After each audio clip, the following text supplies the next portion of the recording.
Morning. We're in the sort of Somme area of France now. It's been a good trip across, to be fair.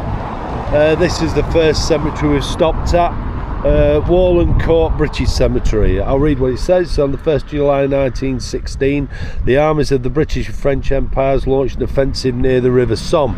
The battle lasted for 141 days, and by November over 1 million British, French and German service personnel had been killed or wounded. Here at Wallencourt there was very heavy fighting towards the end of the Somme offensive. In October and November 1916, this area, which can still be seen today, the Germans had fortified the Butte, creating a stronghold of tunnels and machine gun posts. During the fighting, the surrounding fields were transformed by artillery fire into a near impassable swamp of overlapping shell holes. Despite numerous British attacks, the Butte could not be taken. It marks the furthest point of advance achieved by the British Empire forces during the Battle of the Somme. After the armistice, the battlefields were searched, and in 1919 this cemetery was begun for the burial of those discovered nearby. Today this is the final resting place of more than 3,500 servicemen. Over half remain unidentified. There's some particular ones there. Cemetery register book, so we need to do that when we go in. Grave B of Henry Parker, Stone of Remembrance, of Honours and Cross of Sacrifice of a don't see B on there. So B's there, yeah. C's there, D at the top, Cross of Sacrifice of Honours. So we'll have a little bit of a look. We'll sign the remembrance book, which is something that we've always done before. I must admit we do. I think the way that they're kept and looked after is absolutely spectacular compared to the ones that we saw in Bolton. So there's the register, which Christine's going to sign for us as a visitor's book. Alright, I'm going to lean on here. So this is the visitor's book that you get these at just about all of the cemeteries. So there's a chance for you to fill in and write a comment or two on there.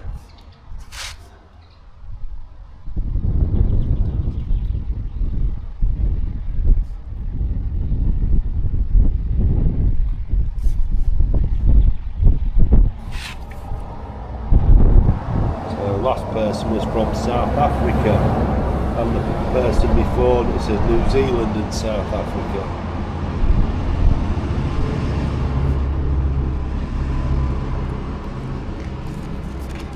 Yeah, so that goes in there. You tend to get this as well. So there's a register that's been published of the records. There's a few other bits and pieces.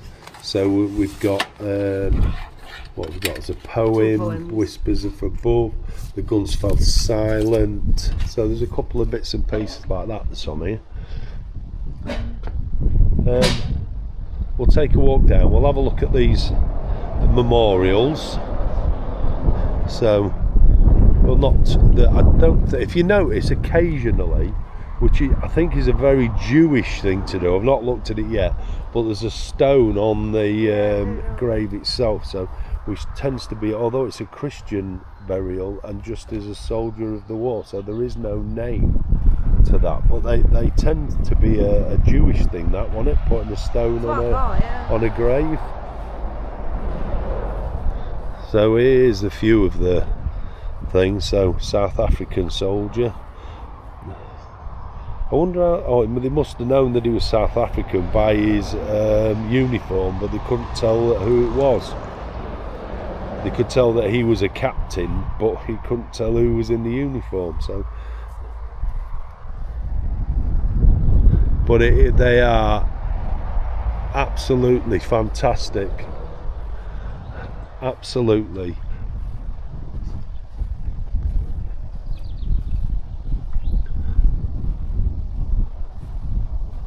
I must admit, it's a definite contrast to what we've had in Bolton. I was very disappointed with Bolton, and I actually complained to the War Graves Commission about the state of what they were kept. So this is one of the main monuments. So I don't think there's any order to the graves. I think they're just put there as and when they're found. It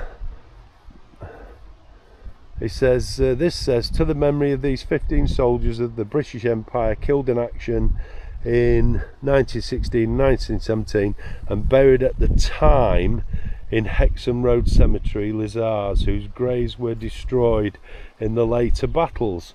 So these 15 here were already in a graveyard, and that was destroyed, so they were moved here. Just such a shame. We'll go down the middle this side and see if we can find that other grave that it pointed us to, which was down this way. Yeah, it was. There was we've got the cross at the end, and then there was another one on the opposite side to this. So we'll have a look and see what that one is. There's a few Aussies and that look like that died here. Yeah, Australia, New Zealand.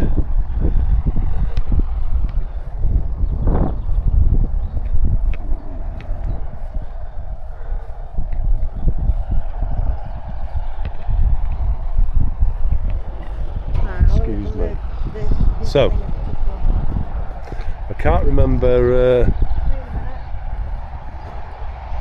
Christine's going to find it for us.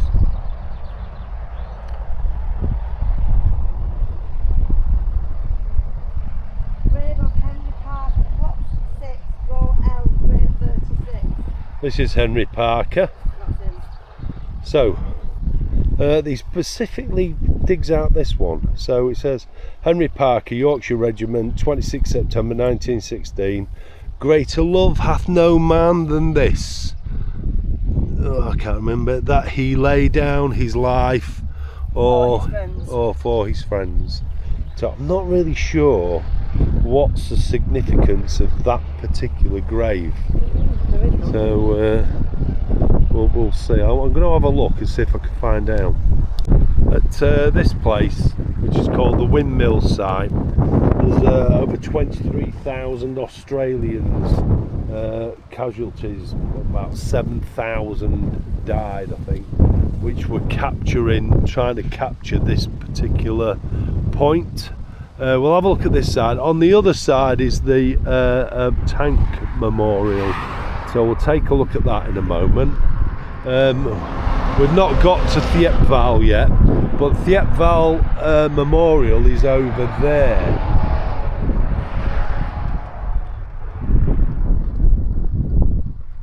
So we'll have a look and see what these say. So it says the ruin of Pozier's windmill, which lies here, was the centre of the struggle in this part of the Somme battlefield in July and August 1916. It was captured on August the 4th by the Australian troops, who fell more thickly on this ridge than on any other battlefield of the war. And this here is it says direction of German advance, which is that way. So it's difficult to tell.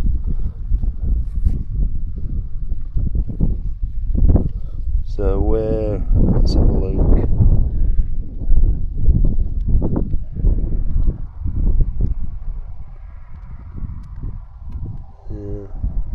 Just looking to see if where we've been was on there. So this is obviously very significant. I think there's a monument here which is to the animals that died. So these obviously for the Australians on here. So this was probably where this actual windmill was. We'll go around and have a look at that in a moment, that's the war graves for animals, which I suppose shouldn't be overlooked.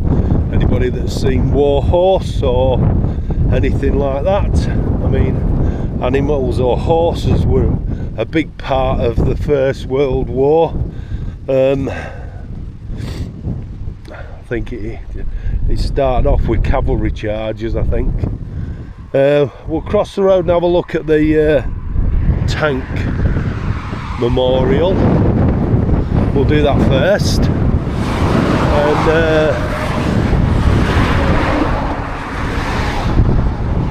if we can get across. There we go. So this says, this monument is erected to the memory of officers, warrant officers, non-commissioned officers and men of the Tank Corps who fell in action in the years 1916, 1917 and 1918 during the Great War. So this is the monument to it, and these are the tanks. So it says 1916 first Somme. But look at these. So they're really cool. Here's something slightly different. Never seen anything like that one before.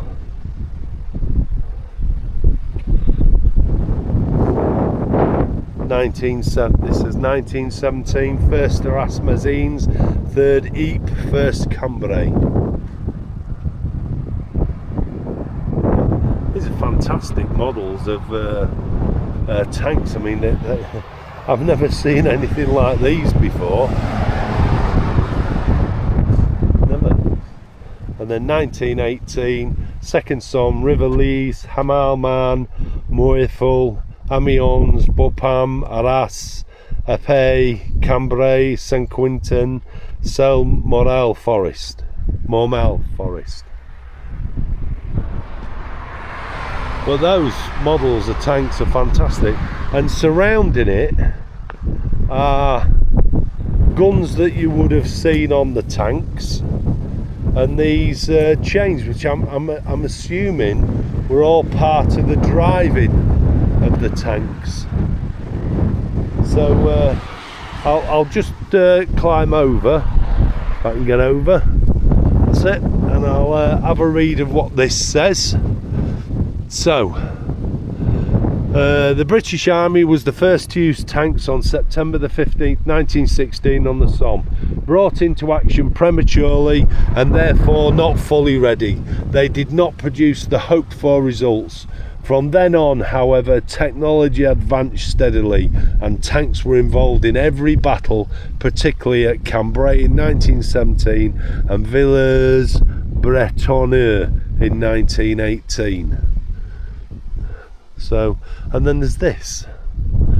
I have no idea what that is. I don't think it's got anything to do with the war or anything, but it just seems a strange place where that would be. So that's a monument of tanks that we've got. But these are the battlefields of the Somme. And the Germans tended to hold what was in effect the high ground. So they were always looking slightly down onto the Allies. We came from that direction, which is where Wallencourt is. But we're going to have a look in this. It's like a memorial garden, and have a look at the the animal memorials. A lot of the benches have got these, the backs of them have got these like shapes of an Australian or an Anzac type bust, I would say. This says 4207 Private Leonard Irving Hines, killed in action 23rd of July 1916 at Poziers. So I'm presuming the benches are very similar over there. War I, very different.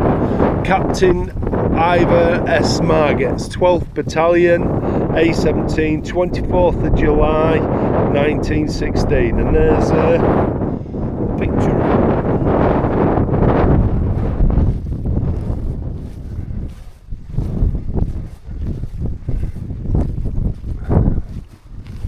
But this area is specifically for the animals that died during World War I. So there we go.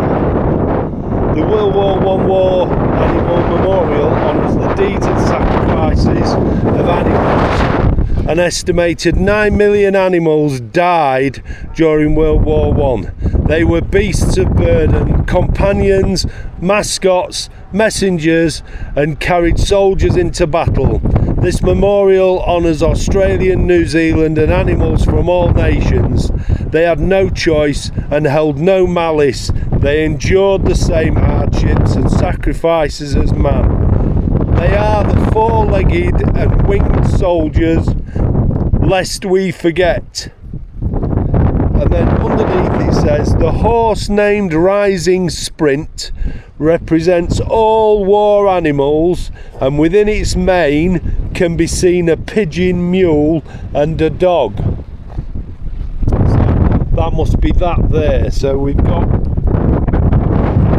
this memorial with some like purple kind of poppies. This bit says, to all animals, they held no malice, they served all nations, they worked and died in the service of man. I wonder if it's got a name on him. So it says, cursed spirits live on. And this one says, to honour the New Zealand war animals that served during World War I, their deeds and sacrifices will not be forgotten. And this is the one that says it's got the bird and the dog within its mane. So there's the horse, there's the dog, there's the bird.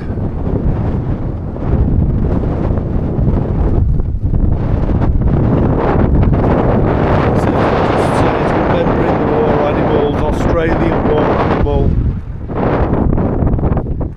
and he says, I'll read this, he says, the animals came to know when a shell was coming close, and if when halted the horses heard the whine of an approaching salvo, they would tremble and sidle closer to their drivers, burying their muzzles in the men's chests. That was written by Charles Bean, AIF, France in 1917. That tells you when it was opened. This says, we honour and thank them through the horrors of battle. They gave their best. Their strength and endurance was put to the test. From the sky to the land they lived in this hell. These animals of the Great War, they served as well. With hearts filled with fear, in a daze they drove on. This choice was not theirs, but their courage it shone. The trenches and barbed wire forever rolled by in the seas of mud. Oh, so many did die, from ashes to ashes, from dust to dust. Their lives they gave, for in us they did trust. But the years have rolled on, and their spirits will still stand. This unbreakable bond between animal and man.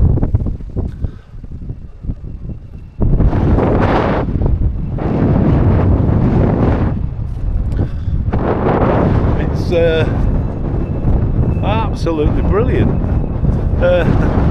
It looks like this is a windmill that is made out of, well, bricks, tiles, or I think they're actually they're not. I think these are from either people or battalions or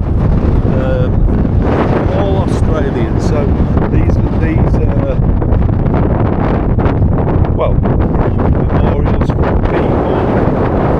But what I find quite strange is the Australian Anzac ones tend to be with like a purple flower. So Australia Commonwealth forces. So yeah, some of these, yeah, Beagle Club, RAAF, what's that, Royal Australian Air Force Police Dogs. So I think a lot of these are all to do with Australia, and then you've got the Lest We Forget, the Posiers, and then I think they're roses. I think there's the odd poppy in those as well. So yeah. That's, over there, that's a trench, but I want to photograph this as well. Oh, okay. Right, there's a trench for us to look at in a second. So Christine wants to take some photos. Okay, photographs done. I'll try and show you the windmill. There you go.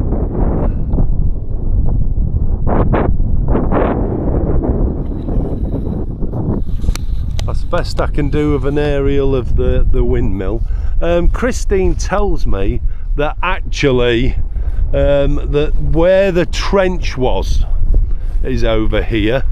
So I think it's where this grass is cut, follows the line of the trench. So it tells us that on this sign. The trench is specifically been cut out here. This is where it was. So it says on this sign, it says OG2. So this is the old German trench number 2. So, and that's how it's cut out in this grass. So it follows the way that this grass is cut. And the reason why you get this kind of a zigzag shape is because if a bomb was to, or a shell was to drop and hit the trench, the blast would travel up both ways of the trench. Whereas if you cut out sections like this, so it goes, you know, kind of in and out, if a blast hits this part, it doesn't affect that part of the trench. So that's kind of the idea of it on how it's cut out. So this is where the Germans were defending on here.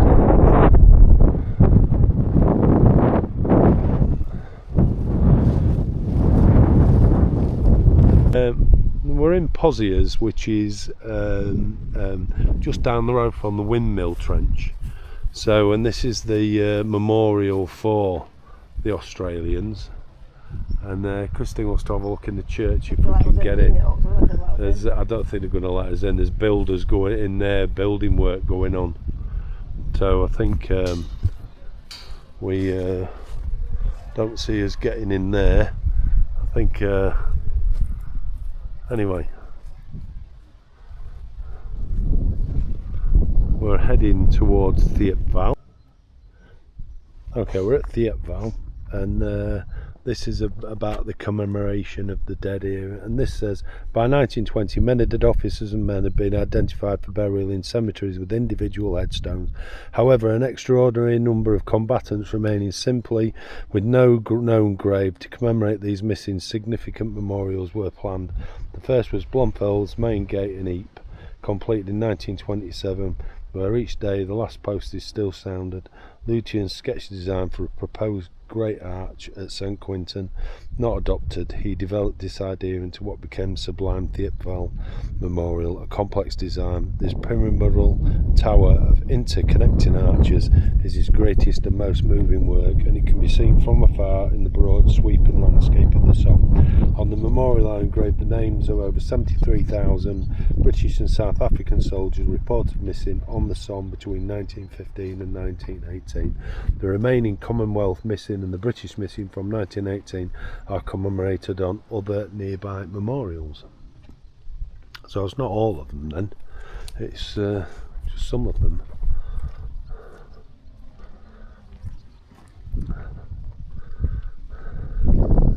So we're going to have a look in here first, and then we're going to take a walk up to the memorial itself.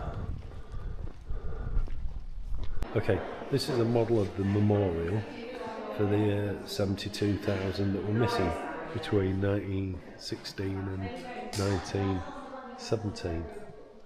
So we'll get to see that in its full glory in a bit. And here are some of the missing of Somme. Obviously it's not all of them. Oh, there's a Navy guy here.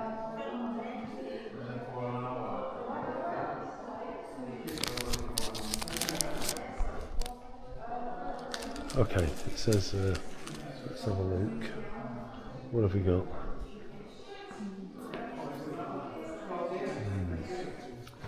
This is by July 1916, the British Army was 1.42 million strong, including Australians, Canadians, Indians, Newfoundlanders, New Zealand, South Africans, compared with 117,000 in August 1914, all from Britain. Uniquely, the British were still an army of volunteers.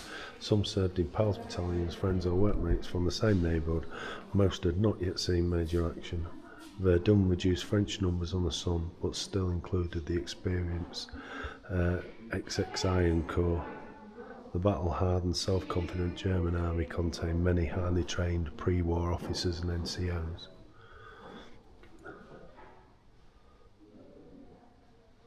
So our army was built up.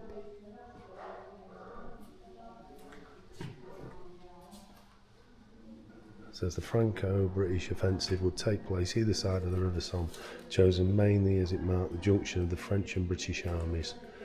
The aim was to break through, then roll up the German front, but the Germans stuck first in February, attacking the French at Verdun. The battle lasted the rest of the year. It required the British to provide most of the men on the Somme. And then on here it says the Germans held two defensive positions on rising ground, north and south of Ancre, second Ginchy and Thiepval Ridge, and the slopes before Miraumont. A divisionary attack would be made at Gommecourt. Once the third position under construction near Flers and Les Sars was breached, the way to Bapaume and Arras would be open. A massive 6-day bombardment would crush the German defences. Many of the inexperienced British soldiers could then walk over in long lines. Wow, look at that for a pile of shells.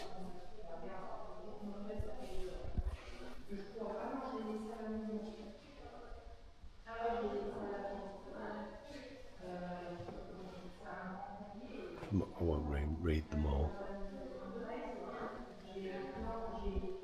I think you know most of the war.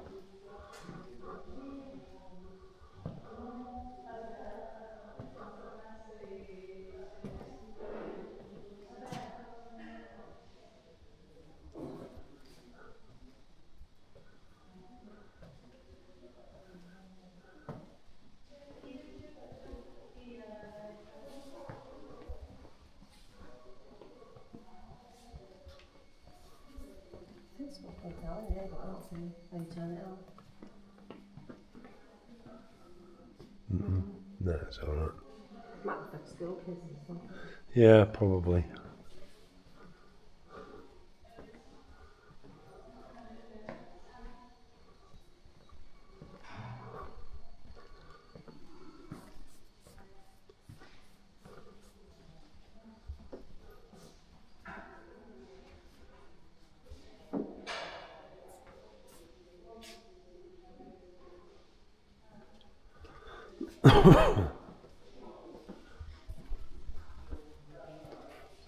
So let's go out and have a look, shall we?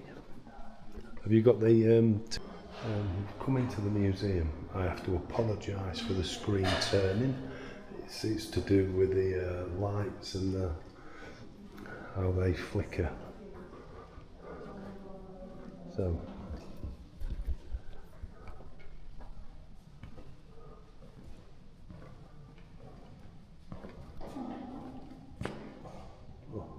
shells.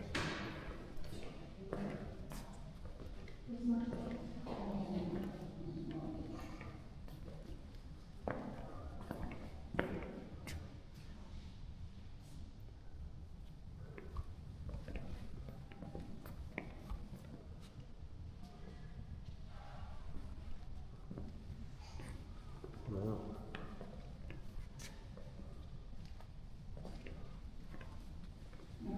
They were off the barbed wire fencing, weren't they?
it's quite a drawing, isn't it? Huh? Hell of a drawing. I think it goes from the front lines, which are down that end, to behind the lines, which are at this end.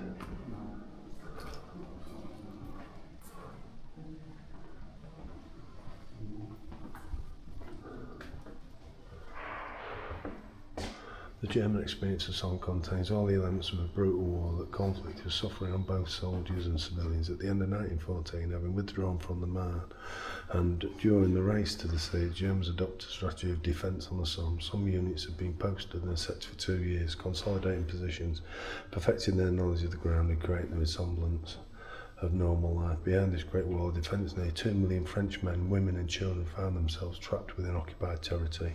More than 1.5 million German soldiers were involved in the 1916 Battle of the Somme. After the war, it became symbolic of their heroic defence of the threatened fatherland. The Nazis, however, placed a great emphasis on the fight for Verdun, overshadowing the memory of the Somme. The deliberate withdrawal of the Hindenburg Line in 1917 was systematically accompanied by a scorched earth policy in 1918. The Great German Spring Offensive reintroduced open warfare to the Western Front. Written documents illustrate how the men felt about returning to this familiar ground, which had changed almost beyond recognition due to the carnage of the previous years.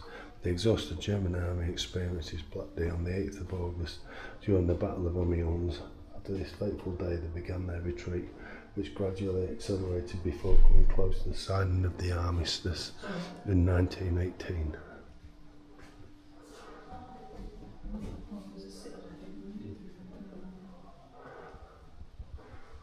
Oh wow. How their faces line up.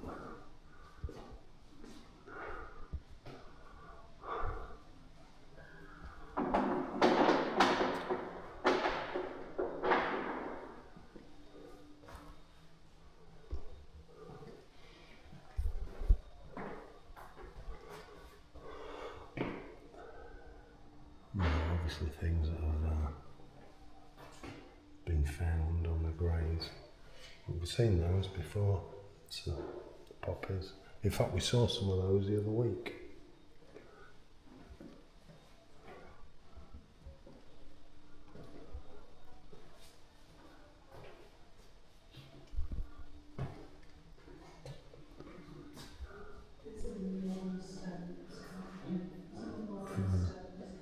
Somebody's little diary there.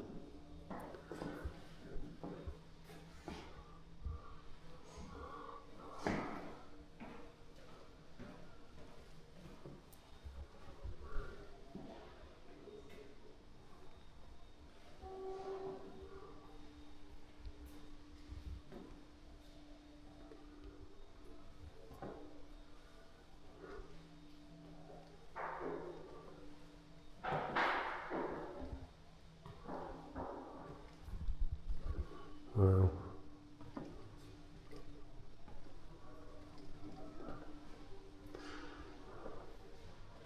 I think what you have is the like the picture behind and then this on the top of it.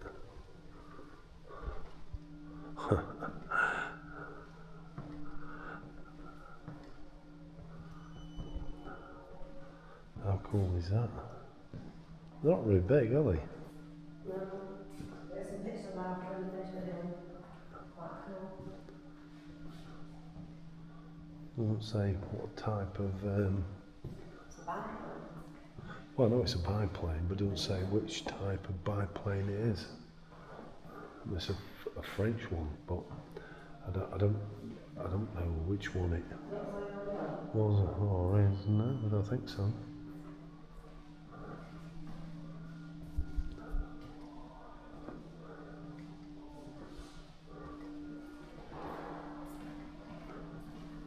Snoopy.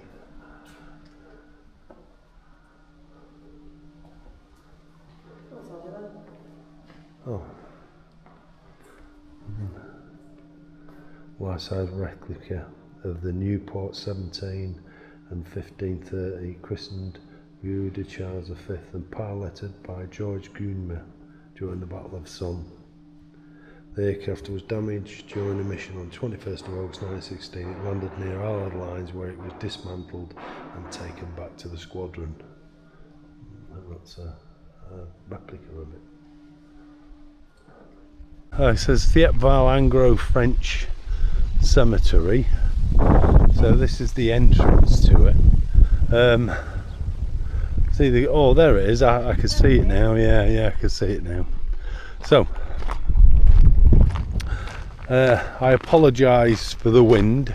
It's a bit breezy round here, and I think this is like a bit like, I suppose, the French version of Ypres. However, the monument is on a different scale. Apparently this has been scaled back.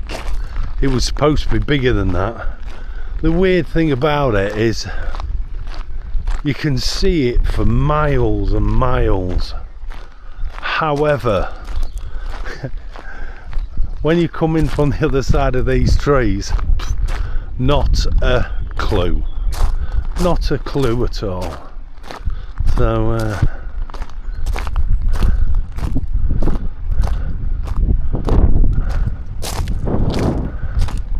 I mean, it's nothing to say you can't walk on the grass, so we shall go and have a look, I think. Do you walk this way around? Don't know.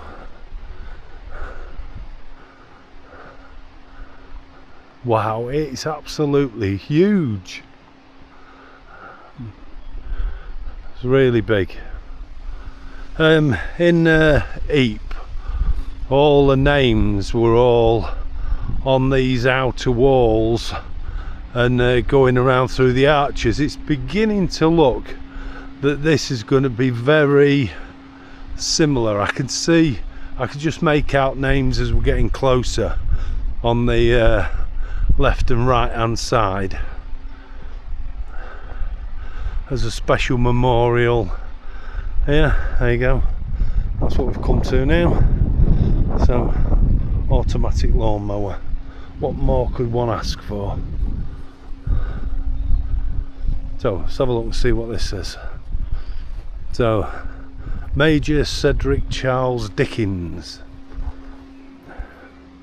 It says Major Cedric Charles Dickens was the grandson of the famous Victorian author Charles Dickens. Born in Chelsea, London, he was killed leading his men into battle near Leweswood on 16 September 1916 while serving with the 13th London Regiment Kensingtons. Buried on the spot where he fell, the grave was made permanent by his men in 1917. Soon after the end of the war, the Dickens family bought the ground on which Seddy was buried and returned his grave site into a small memorial garden, erecting a large oak cross. The Imperial War Graves Commission approached the family several times after the war, requesting to exhume the remains and rebury Cedric in a commission cemetery. However, Cedric's mother, Lady Marie Dickens, wished for him to remain. Following the death of Cedric's mother in 1947, the family decided to allow the Commonwealth Graves Commission to exhume Cedric and have his remains laid to rest in the Commonwealth Graves Rancourt Military Cemetery. When the grave was opened on 30 September 1947, however, no remains were found. In February 1948, an extensive search was undertaken with the entire memorial garden and the adjoining fields examined, but to no avail. Cedric's name was added to the Thiepval Memorial. What a strange story. Yeah. How weird is that? Are you going to do the register? Yep. Go inside. Okay. So we're going to do the register. While Christine's doing that, I'll have a read and tell you what it says. So it says the First World War was fierce fighting along what was known as the Western Front, a battle line extending from the Channel coast to Switzerland.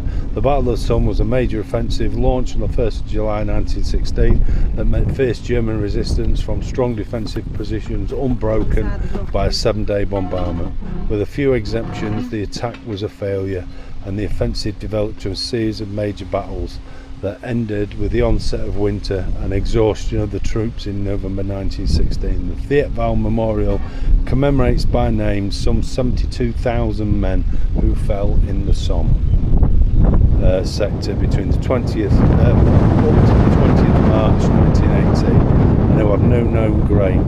So these are 72,000 that fell here, and these do not have a grave, so it's just their names. We don't think we've got a pen, so There's only a pen in there. no. Is there one on the other side? Nope, I'll just check to get this out. So these are the names. 72,000 names on here.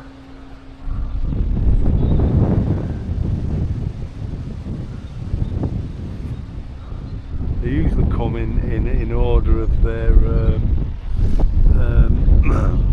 regiment. So there's no pen for us to write with, and there's definitely not one inside. I couldn't find one, you look. Have a look. It's unusual for both sides, not sort of pen. It's a very small museum inside, nothing like the one that was in Ypres. All the same, interesting. We're on our way now to have a look at the actual memorial itself, but I mean, these are the battlefields of the Somme.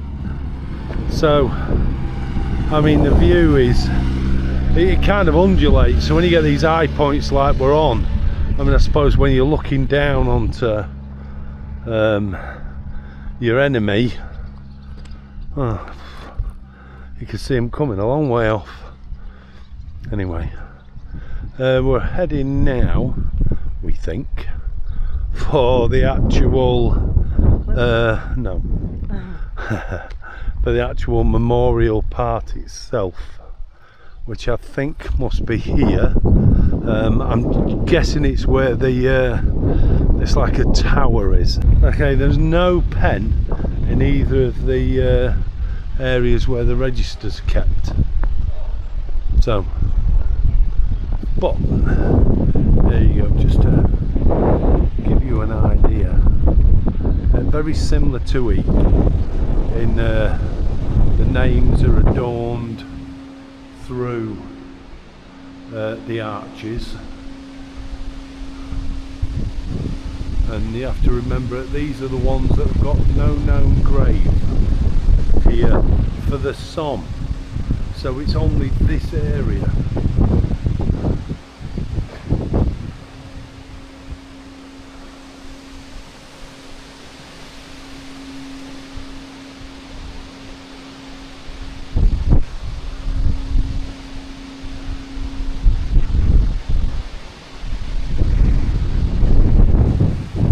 There's Hodges. I've always looked for a Hodgkin, I've never found one yet.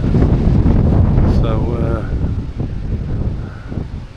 I know there's a famous one that was in the Navy, but I've not seen one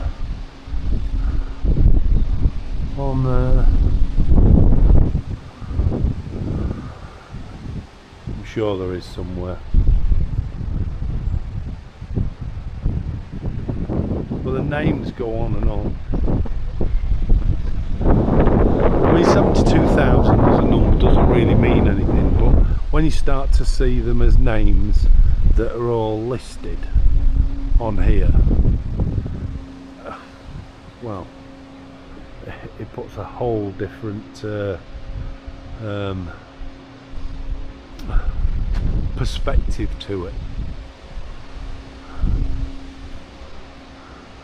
Be impossible for us to, I haven't got the time to go on and read all of these names that are on here.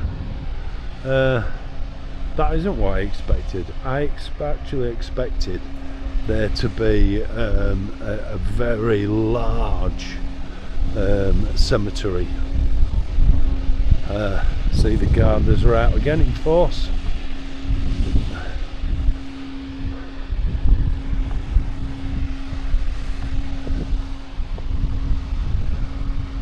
Fantastic memorial though. we'll go and have a look down at wander down at some of the graves. Be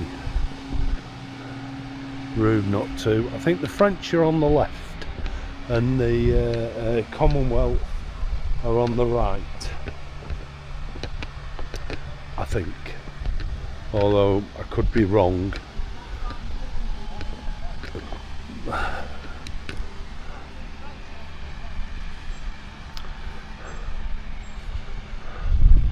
Yeah, the French are to the left, Commonwealth are to the right.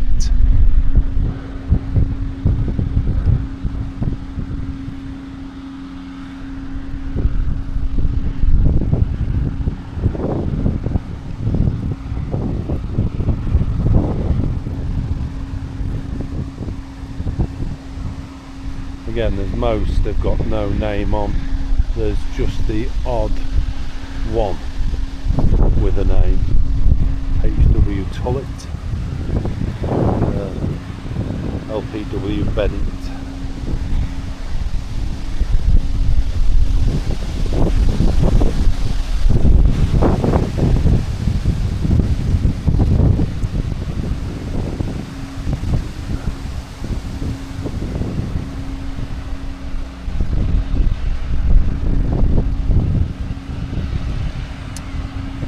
Seen any that here with a VC.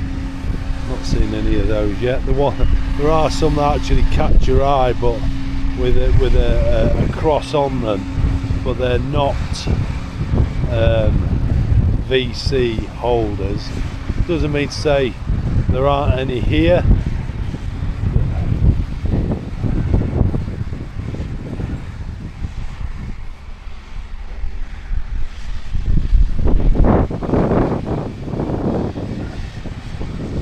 But I mean, they're so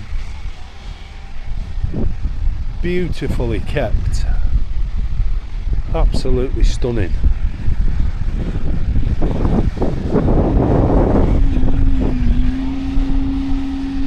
Just wish you could keep ours like that in our own country. There's a Gurkha there, look. It looks as though it's not a Gurkha. Sorry, I apologise.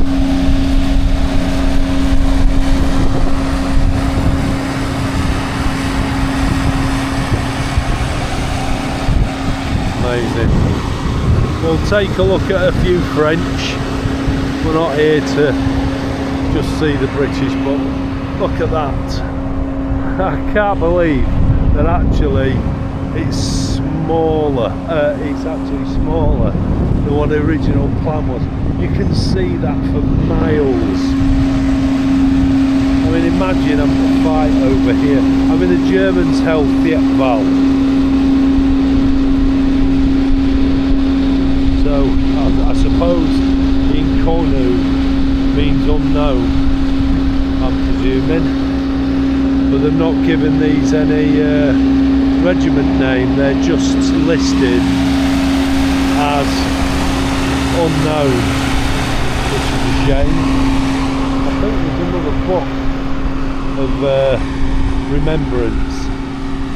So, but yeah, all the French ones just say Inconnu, which I'm presuming means unknown, whereas the Commonwealth graves try to tell you any information they can, so you might not get anything apart from they died in the war, or you may get the regiment that they were in or the rank that they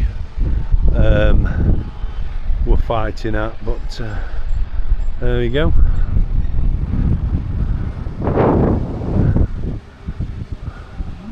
Well, that is a huge memorial. There is another book in front. I'm not sure whether that's going to be another chance for us to fill the register in. We'll see.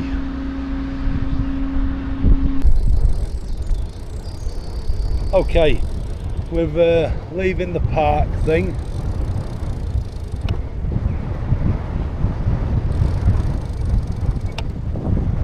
they've got a bit of oil on the brakes, so I'm just trying to get it off.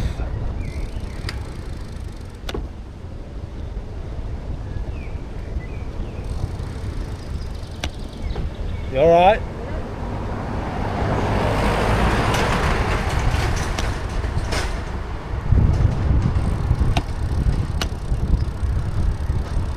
Keep doing your brakes.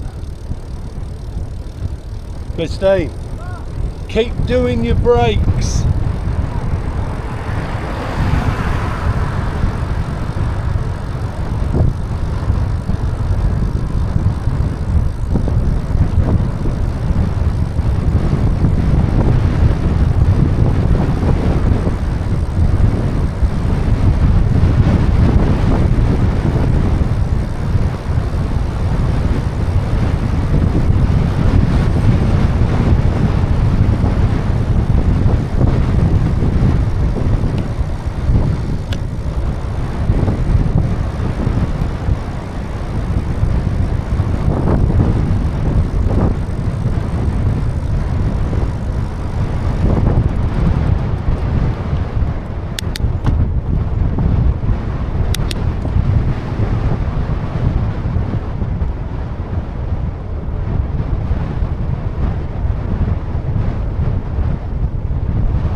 I don't know if you can hear me for the wind, but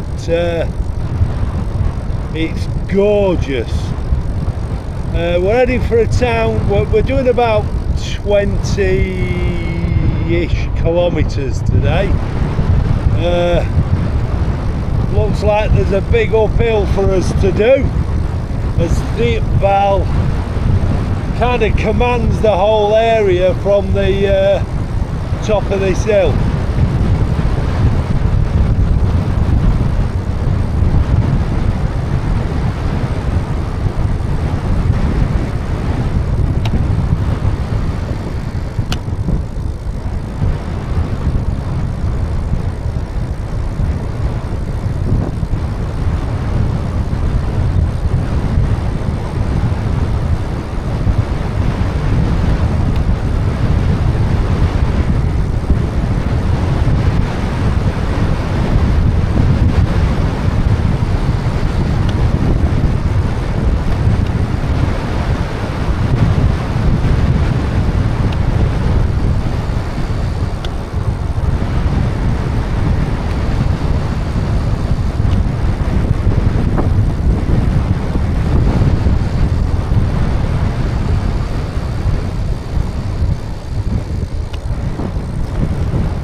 There's a lot of memorials around here,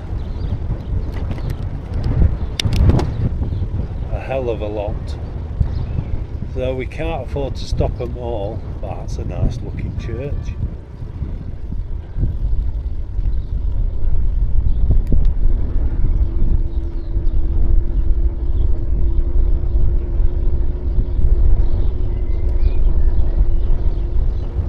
There's a hell of a lot of memorials. We're using Thiepval as our base. We're heading for a town called Albert or Albert. We're going to have a look at some sculptures there. Once we've done those, we're going to be heading for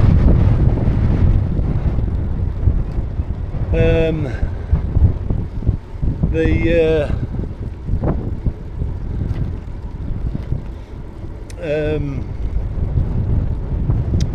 crater, which is from a huge explosion which the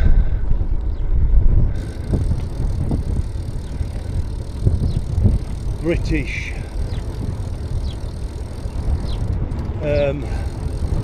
blew up underneath French,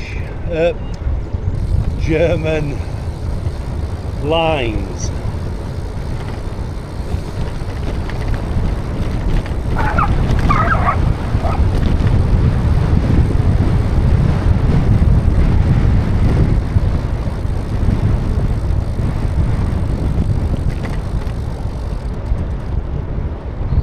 There's no rush.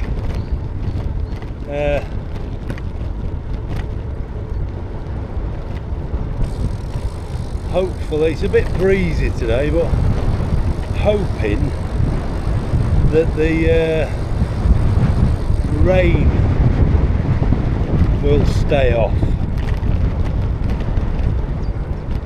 Although it's looking decidedly like a very difficult ride back, because so far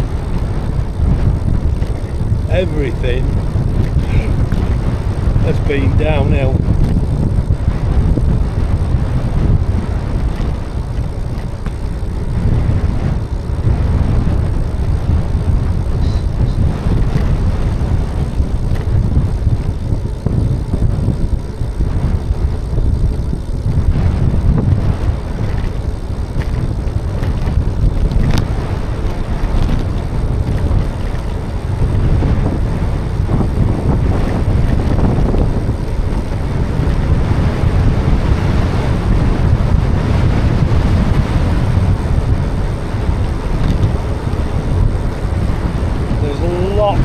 Lots of cemeteries. We've just passed one which must be British because it's called Blighty Cemetery.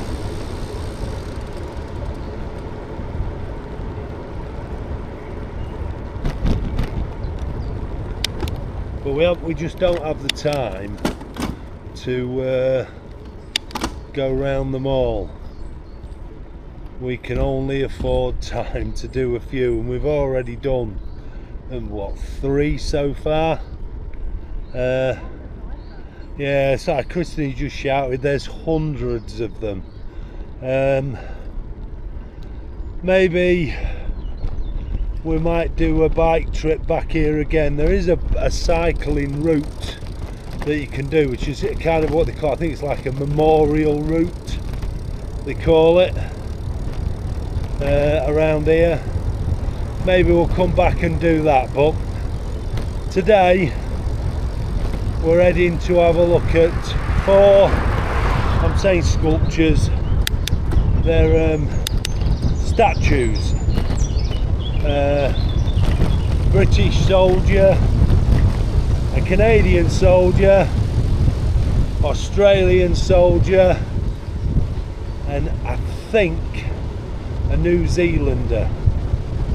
They're all fairly close together in a little town called Albert, which is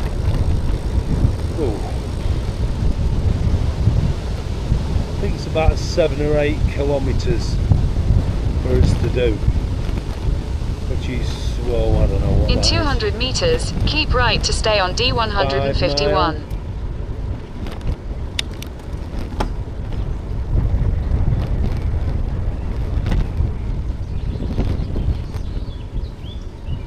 Anyway, we'll see as we go. I did notice earlier when I was passing, not while we were cycling, but passing the garden, and some people have got... Keep right to stay on D151, then continue onto D20. Garden, like old shells and bits of a kind of barbed wire type thing. the Nymph. It's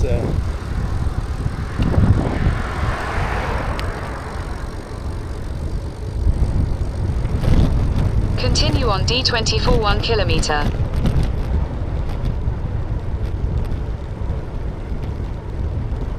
anyway, we'll see how we get on. I suppose it's going to be a long video for you, this one. Like I say, I apologise for them. One day I might buy a proper thing for a microphone to cut down on that, but I've not got one at the moment, so you will just have to suffer.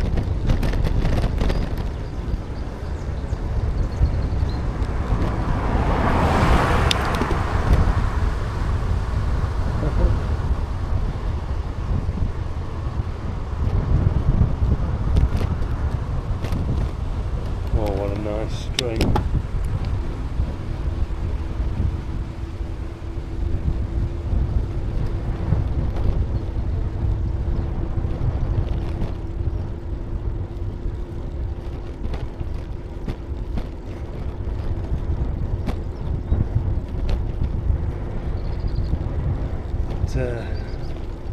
Nice to get out on the bikes. It's our first bit of exercise for a few days.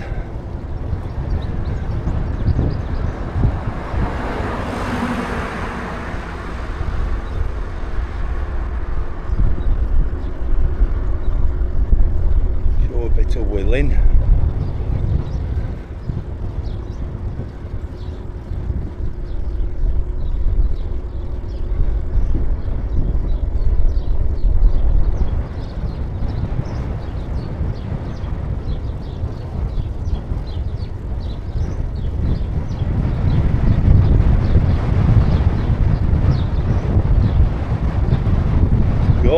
Gorgeous little village. I suppose it's a nice way to see it as well.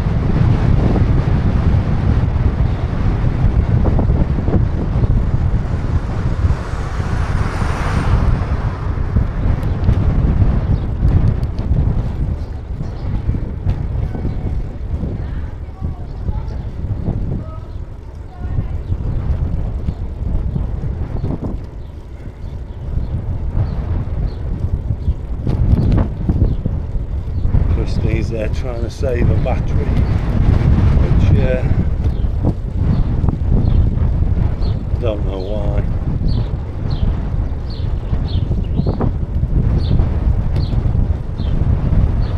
In 200 meters, turn left onto Rue d'Albert, D50.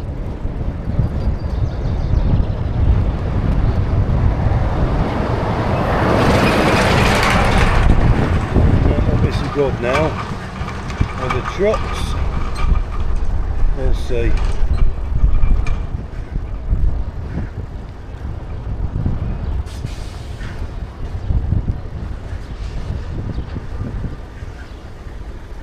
Turn left onto Rue d'Albert, D50.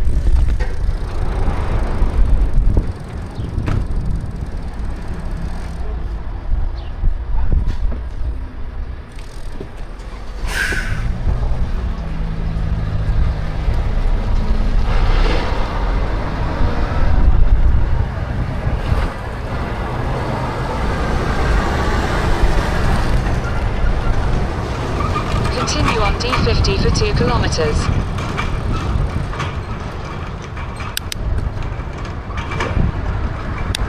There's a little bit of a corner there.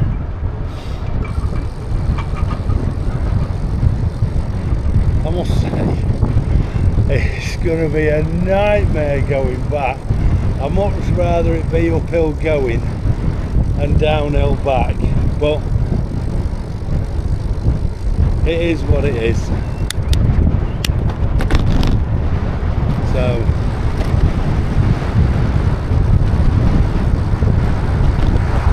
we'll see how we get on.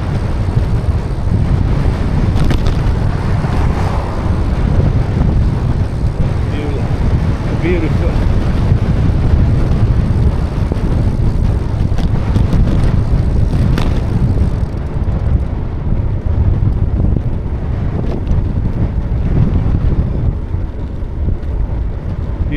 lake on the left.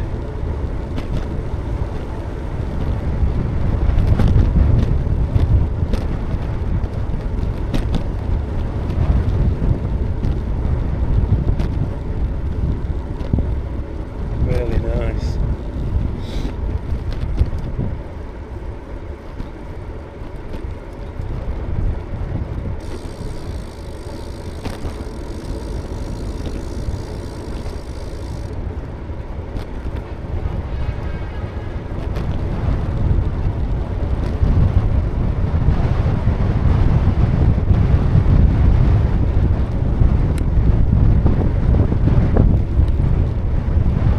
This is Albert, or Albert, I suppose, depending on where you're from.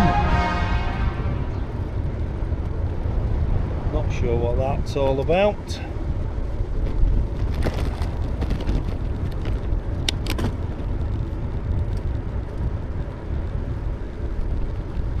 We've got about just over a mile left to go.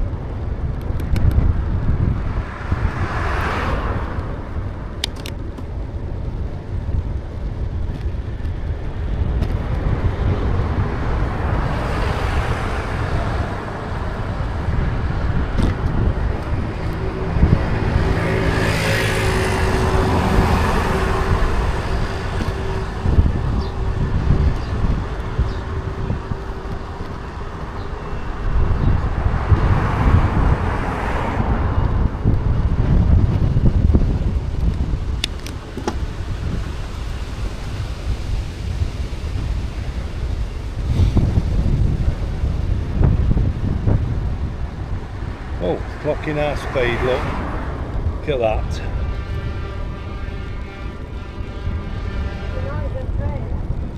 Aye.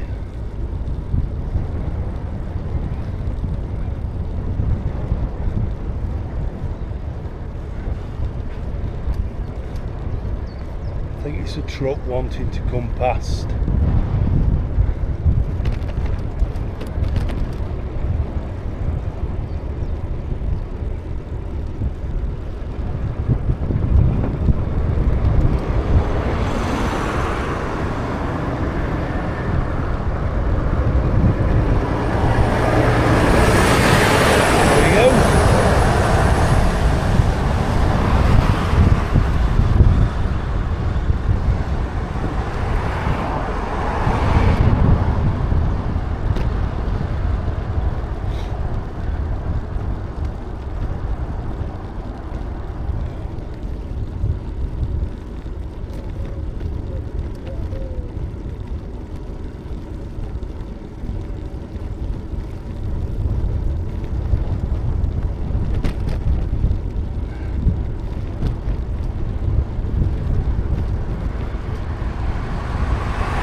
Go downhill again.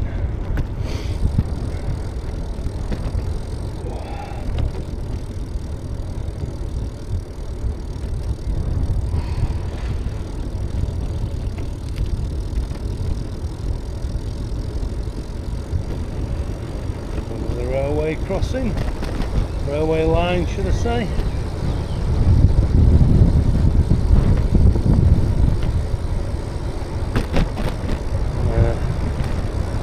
Right, into the village.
In 200 meters, at the roundabout, take the second exit onto Rue Gambetta, D4929 heading to A1, Bapaume.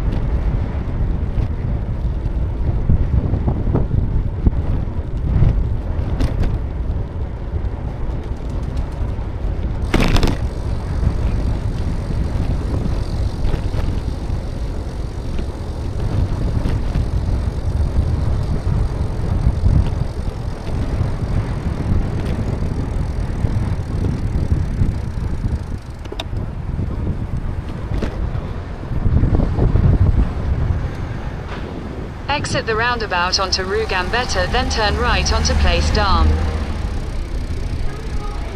Hey?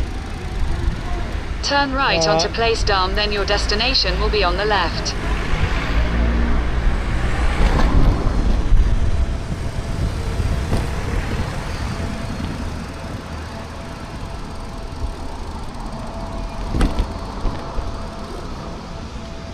There's the Scotsman.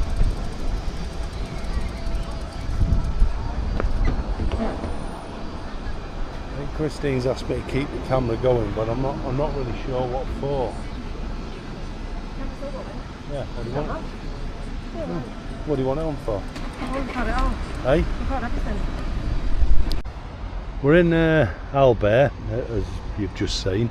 There's 4 of these about. This is the Australian one. Bit of an Australian accent they kicked out.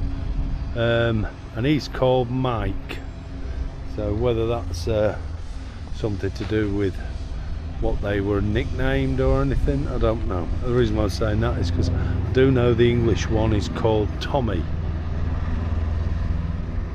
So that's Mike. I mean, look at the church. Look at that, it's a beaut that. Although we think it's actually closed, which is a bit of a shame, but Christine's going to see if she can get in. Okay, we've got an opportunity to come in and whoops, have a look at the church. Yeah, there's just been a service on.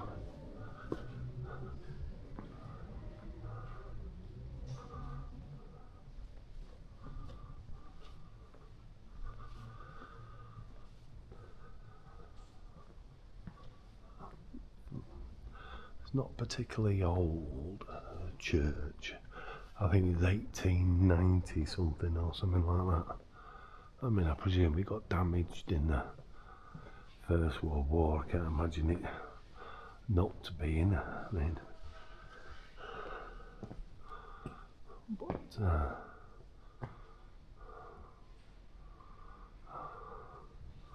I suppose you get a mixture of the new and the old.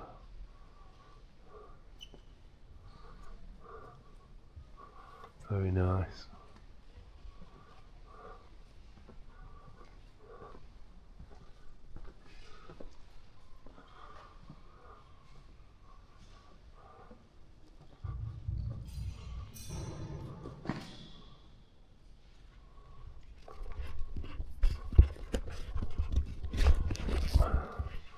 Got the organ to one side. Oh, look at that for an organ. Look at the ceiling. That is quite spectacular. It's beautiful. Really, really nice.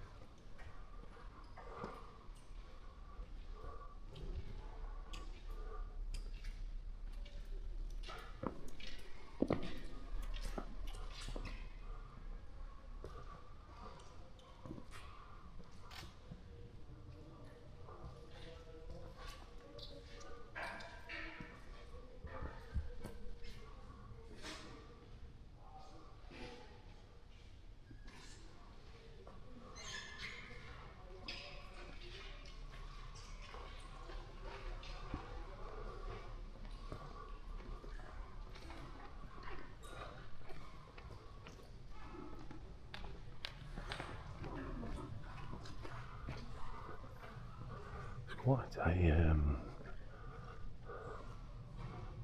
a lot better than what I expected it to be.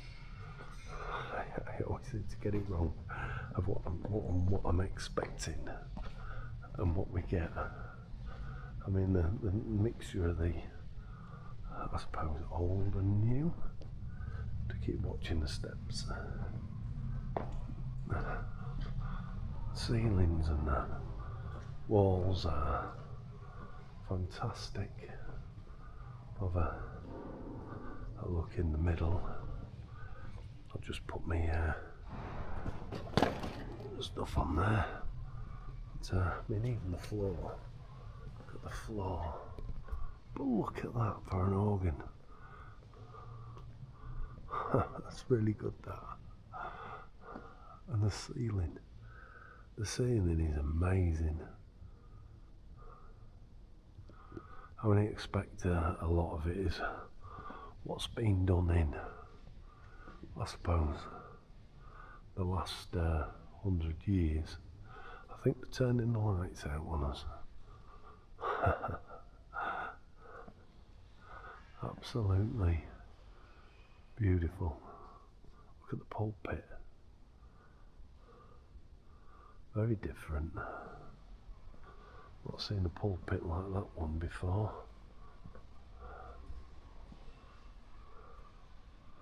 Doing a bit of a dust.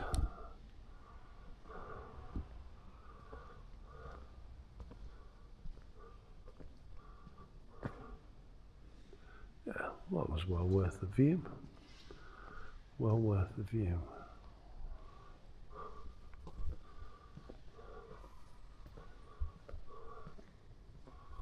Fantastic. Didn't even have to look the name of this fella up. This one's Tommy.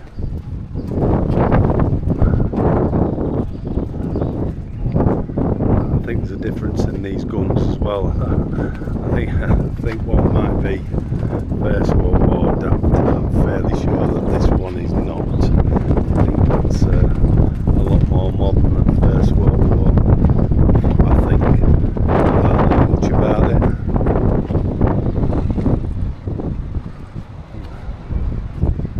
Anyway, that's Tommy. There's a fourth one.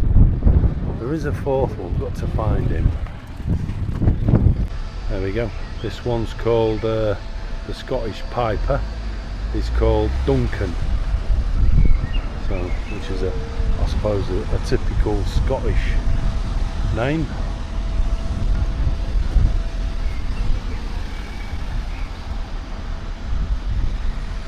That's Duncan. Okay, we're back on the move again now. We've had a pint, had a look around the church, seen the monuments, didn't fancy the museum, but we're now heading for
In 100 meters, make a U-turn at Place des Villers.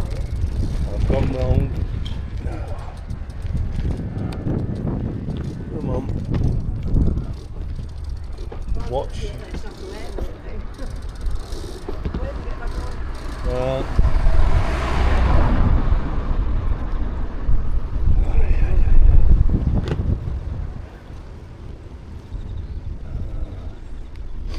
Map's not caught up yet.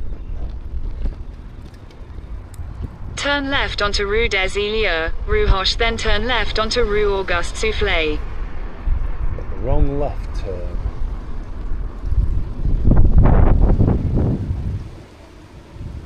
Turn left onto Rue Auguste Soufflé.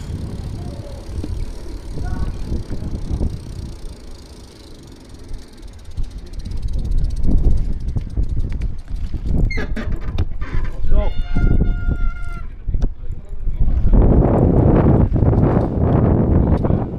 I think Christine's fell off. I don't know what she's done.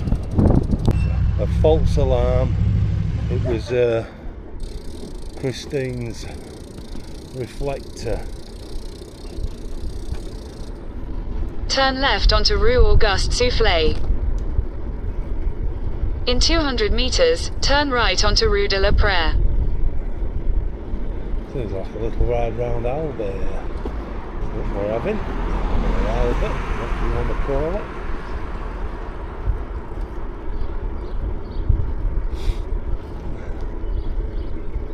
Now we've got about 3 miles ish to do. Hopefully everything we do is going to be downhill all the way back. No, I don't think so. Turn right onto Rue de la Praire. It's turn right here, but I don't think it actually means here. It means here.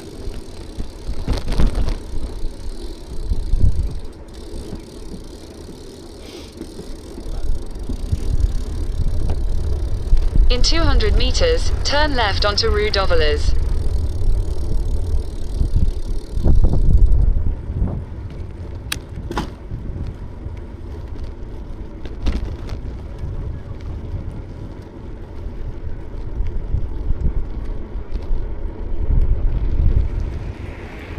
I'm dreading going there. If it's all like this, which is pretty much downhill, going back is going to be a nightmare. I mean, Thiepval, which was held by the Germans. Turn left onto Rue d'Auvelez. It's all uphill to get to it, so to have knocked them out of there would have took some doing.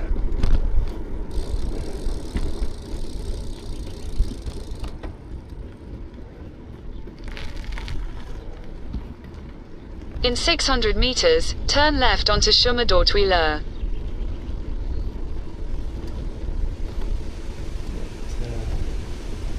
At least it seems pleasant enough cycling, to be fair.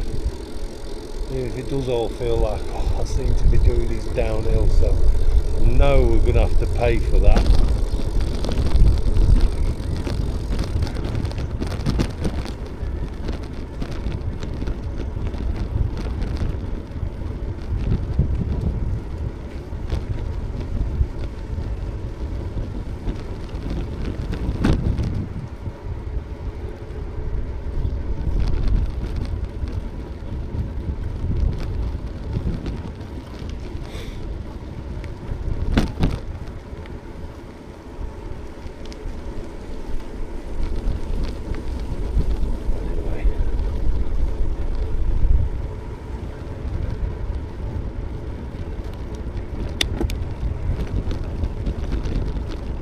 Bad ride, to be fair, so far.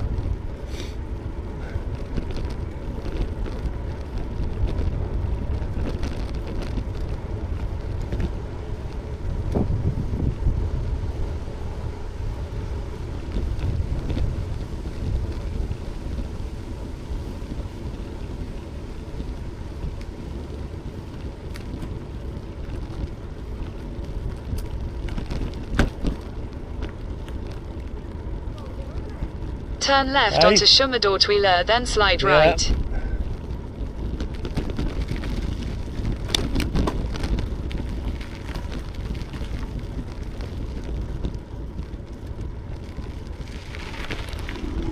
Oh shit. Slide right. Continue for 1 kilometer. Christine's gonna like. You alright?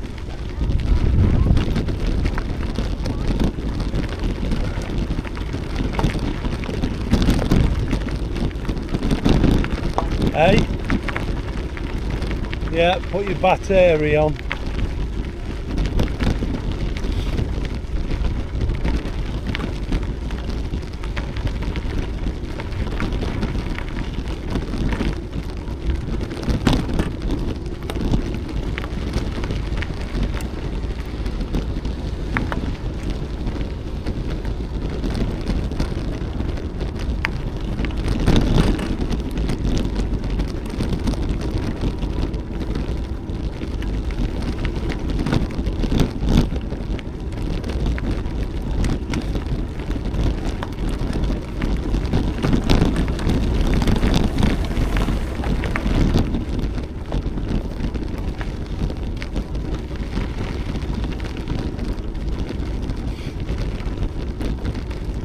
Christine is struggling a bit.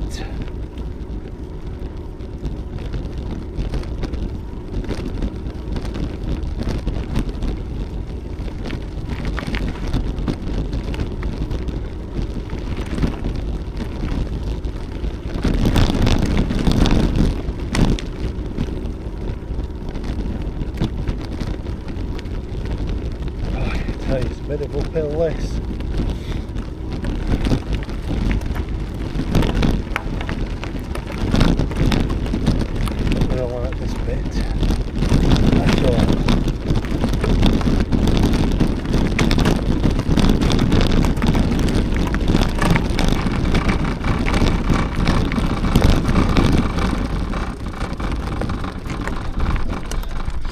Strange noise coming from my bike. I don't know what that is.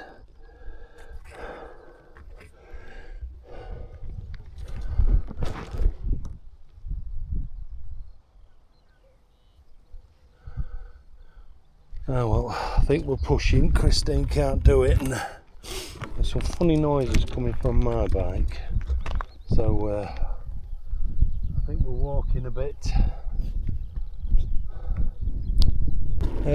Now we've got off that gravel bit that Christine really didn't like at all, and my bike was making a funny noise, so we stopped and walked and had a look at my bike, and the rear mudguard's only fixed in one place, and then there's like a clip, and I must have hit one of the stones or whatever, and it had pulled it out of the clip, or pulled the clip away from the frame, and that's what the rattling noise was.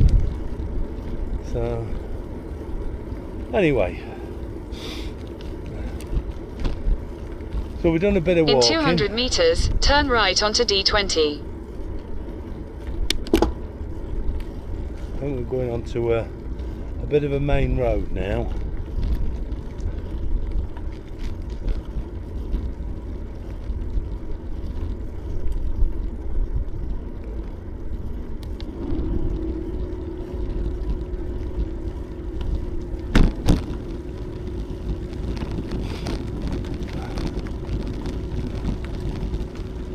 Turn right onto D20. It's this road.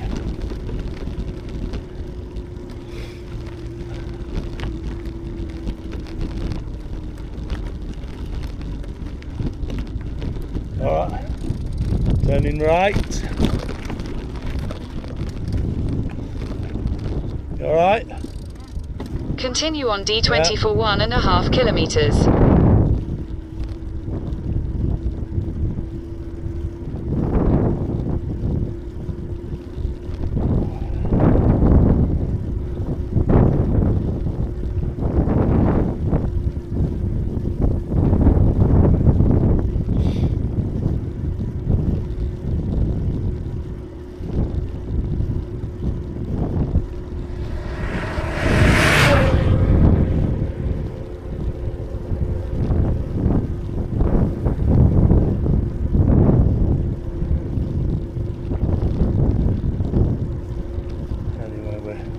Be doing uphill bits at the minute. Got the battery going.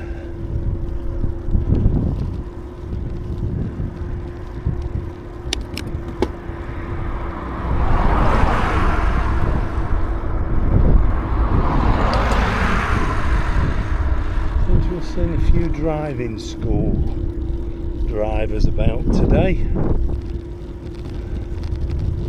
Just had a couple of, about a pint each. Well, it's less than a pint. It's half a litre each. And in Albert, and it's just cost us €18. 2 beers. €18. It's about 15-16 quid.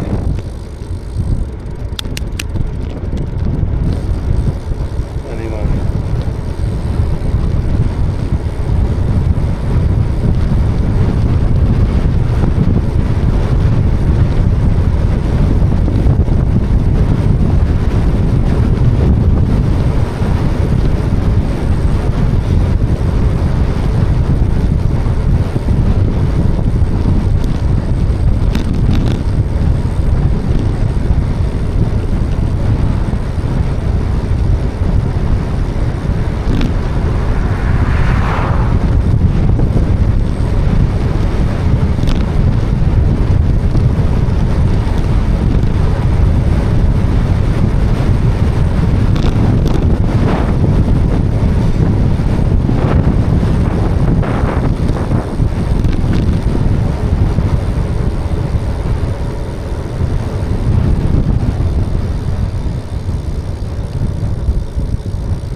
Called the Grand Mine.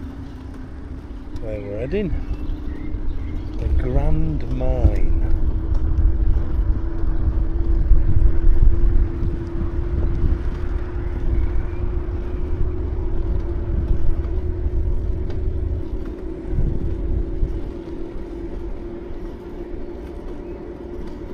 Notice that some of a lot of the signs that we In seem to be 200 following meters, turn right are onto like Route de a, Becourt. How can I put it? I've like poppies, so I think it's like a route. Pardon? No.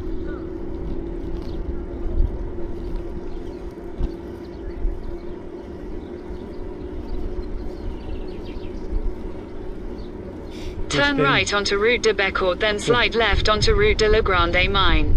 Christine wanted to know if what was behind, well, was to our right, was what we were looking for.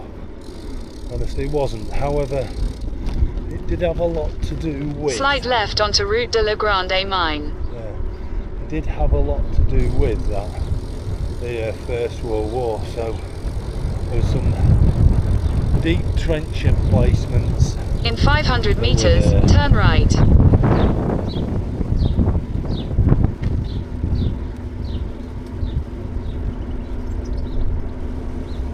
Anyway, what we're going to look at is what happens when somebody mines their way under trenches.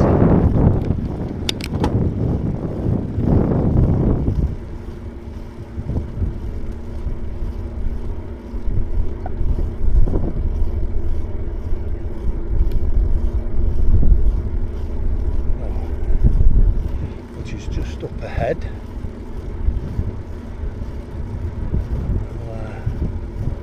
We'll take a look. So it's what happens when they mine underneath trenches and they leave dynamite or they blow it up.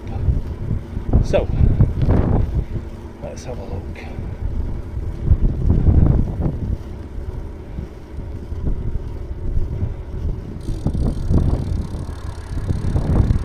There's a big memorial here. It's a bit of a truck.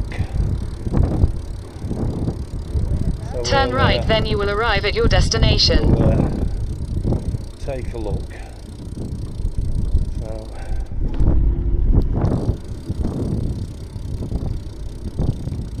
Loch Nagar crater.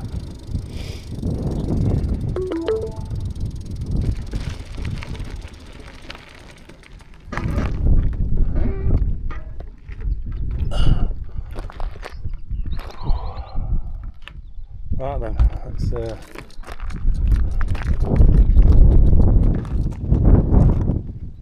Oi. I'm writing this down.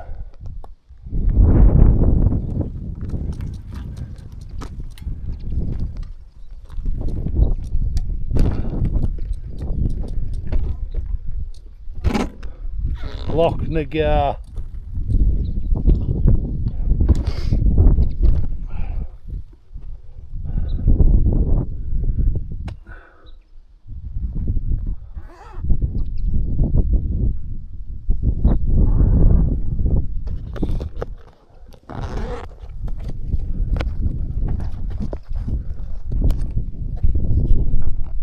It's called Loch Nagar Crater.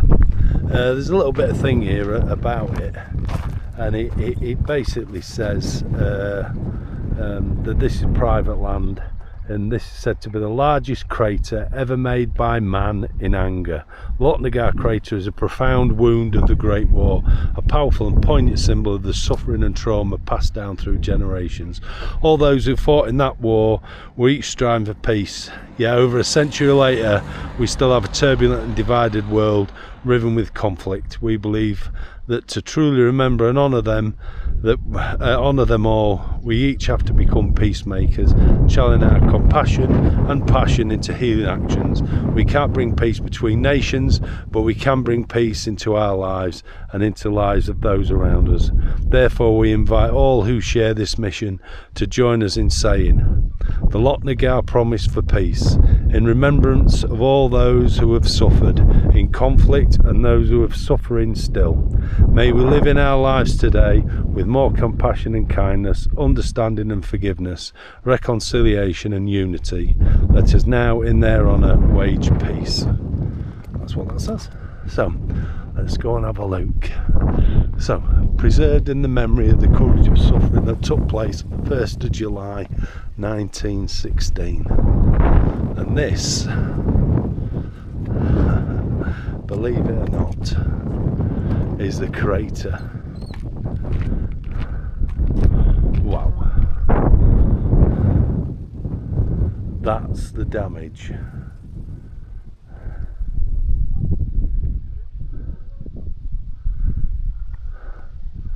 So I think what you would have had here originally up on this hill, which was a hill overlooking the surrounding area, would have been part of the German lines. I don't know where the British lines were. I'll go down and have a look and see what it says about this young fella down here. Eh? They're all round it.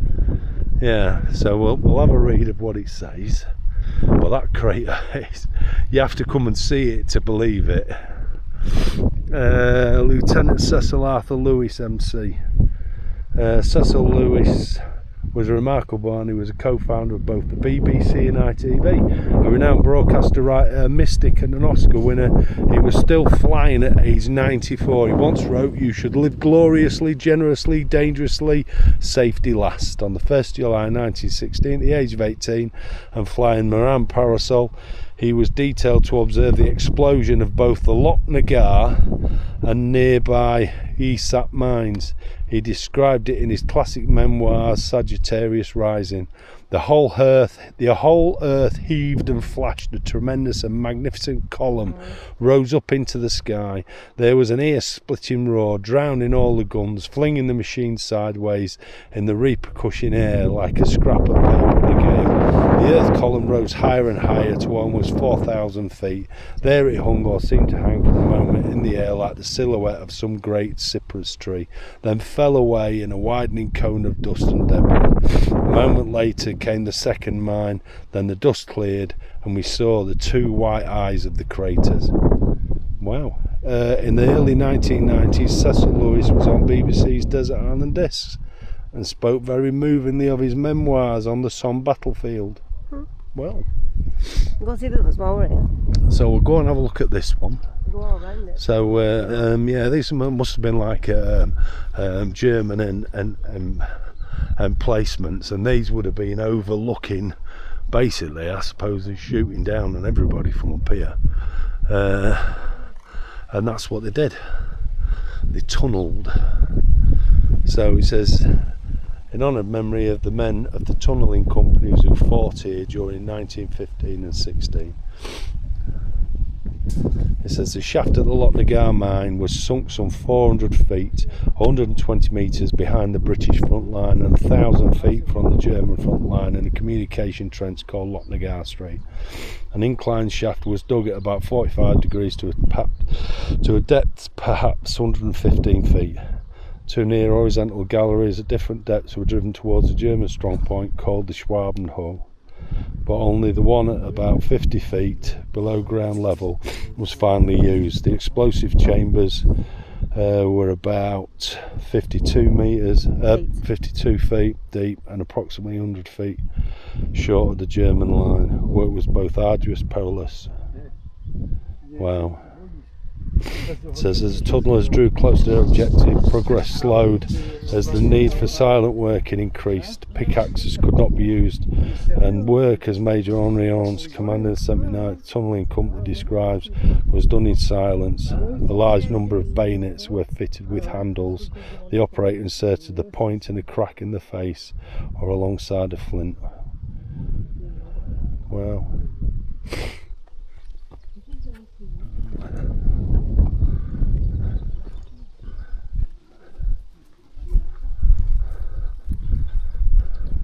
So this was dug under here then. There was two galleries and they just exploded it from one. It says the attack by the 34th Division signalled the beginning of the battle of two great mines at East Sap in Mash Valley and Lochnagar in Sausage Valley were detonated at 0728. The 34th Division were all PALS battalions and who had answered Kitchener's call and as yet were untried in battle. They were to make a flanking assault on the German front lines around the La Boisselle Division, comprising 15th and 16th Scots, 10th Lincolns, 11th Suffolks, 8 battalions of Northumberland Fusiliers. 2 minutes after the mines exploded, whistles blew and men climbed from the relative safety of their trenches. Over 75% of the men became casualties, as in many places the attackers had to cross 800 yards or more of open ground to reach the German wire. They were soon decimated in no man's land. Survivors seeking refuge in the newly formed Lochnagar crater. So some of them actually made it as far as this crater, which would have been like a German line then, and hid in it. But I mean, we'll go up and have another look in a bit. We're just having a wander around and a read of some of the stories about this area, but you can see why it was strategically a really good one. It says the valiant attempt by bombing Sergeant Patrick Butter and Corporal James Bonner to rescue their CO, Lieutenant Colonel Lewis Meredith Howard. When the attack commenced on the 1st of July, 24th Battalion and Northumberland Fusiliers had to advance on their reserve trenches behind Tara and Usna Hill and walk well over 2,000 yards, 1,800 metres. So I'm assuming it's across this land here that's in front of us. So, yeah. A totally exposed ground towards their objective for the day, the trenches in front of the village of Contamazon and Poziers. German machine guns and artillery decimated them, inflicting over 630 casualties by nightfall. They were led by Lieutenant Colonel Louis Meredith Howard, who was seriously wounded and lay caught upon the German wire. Despite the danger, bombing Sergeant Patrick Butler and Corporal James Bonner crawled out and extracted him before carrying him to the relative safety of the Lochnagar crater. Shortly afterwards, they were both sadly killed. Wow. Wow. Was it no good deed goes unpunished? Exactly.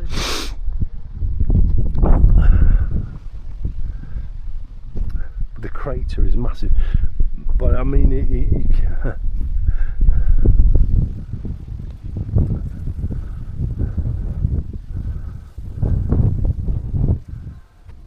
I'm not going to read them all. They're all telling of the same story about attacking this hill. Well, it was a hill originally. I presume it was fortified, or it would have been, with Germans and the idea was to blow it and to tunnel. I mean, they were miners, pretty much, and they would have dug tunnels that took them right underneath here, right underneath there, and then blew it. Wow. Pardon?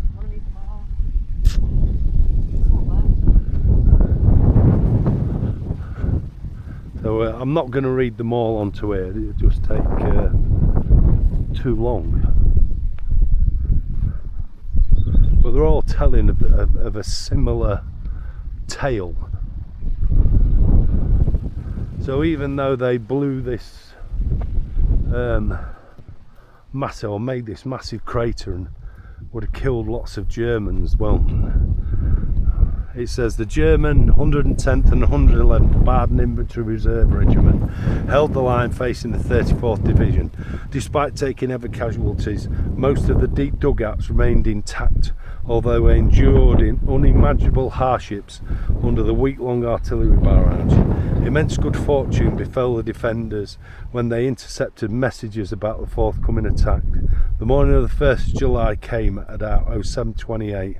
The two huge mines either side of La Boiselle were detonated, and for several minutes a rain of stones showered down on the whole sector.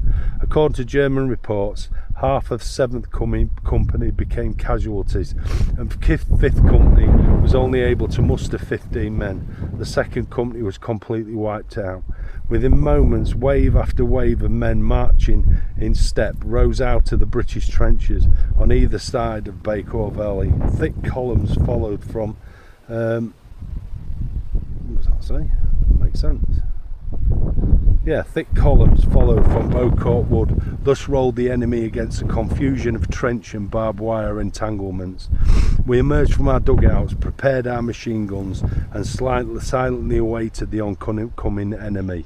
When the attackers were within a few metres of the barbed wire, there suddenly raged forth a hurricane of fire, and on these thick waves some defenders confidently stood on the parapets, hurling grenades and firing rifles while smoking pipes. In scarcely a minute no man's land appeared deserted, but the British kept coming forward, and for 2 hours the defenders' fire rattled on. Eventually this part of the battle in Beaucourt Valley slackened off, and the British, with such high hopes of success that morning, only held the mine crater.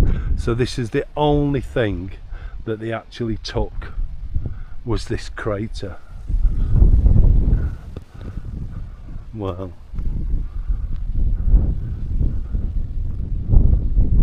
we'll go back up and have another look at the crater.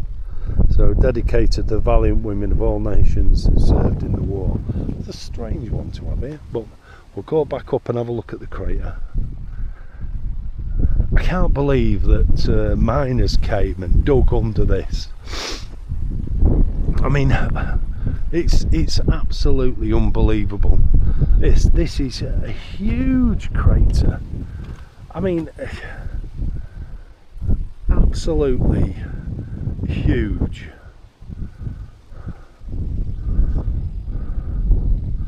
So this is from the Grimsby Chums, Lincolnshire Regiment.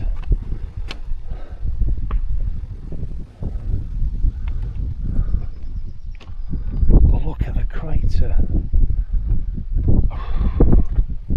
It's just mad.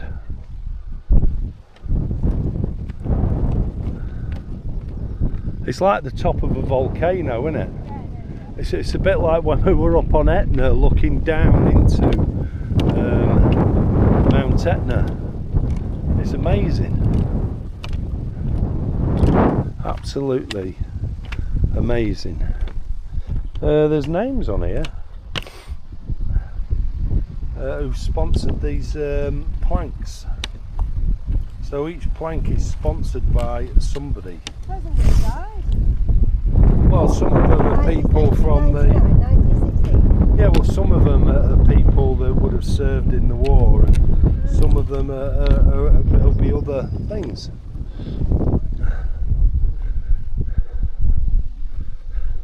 For many years, a lone veteran made his way to the old Somme battlefield, where he would stand quietly on the lip of Loch Nagar crater. That man was Roy Beelin of the 6 Wiltshires, and had fought here on the 2nd of July 1916. The events of that day remain with him for the rest of his life. His pilgrimages were a testament to the memory of his lost comrades. His best friend, Private Alfred Moxon, lost his life at Loch Nagar. Roy, along with Alfred's brother William, witnessed a tragic end. Roy and William had advanced together and fallen headlong into the crater. Scrambling up the other side, they could see a German machine gun had found the range of the lip. Backwards and forwards the gun swept, and up came young Alfred, who upon seeing the chasm before him froze. His brother and Roy frantically shouted before he could move out of danger, and he was cut down. He says Roy and William had a painful duty of burying him in the bottom of the crater, where for all we know he may still lie. Later that year, a Canadian war correspondent noted in his diary that he had seen there a simple wooden cross with the inscription Moxon, and there's a photo. So that is a photo of this crater. So that would have been down in the bottom there somewhere. Wow, unbelievable, just absolutely unbelievable.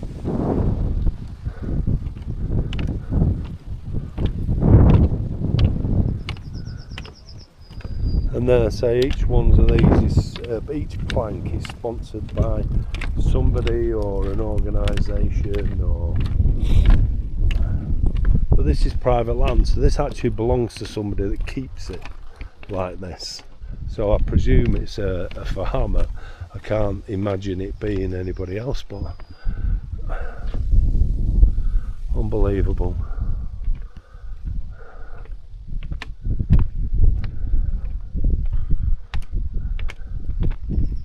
Never seen anything like that before. I can see why it's the biggest man-made one.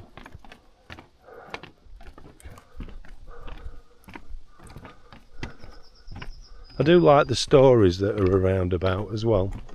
They're all quite good. The empty chair symbolises the void left in so many homes across the world following the immeasurable loss of life during the Great War. There's a memorial to another fella.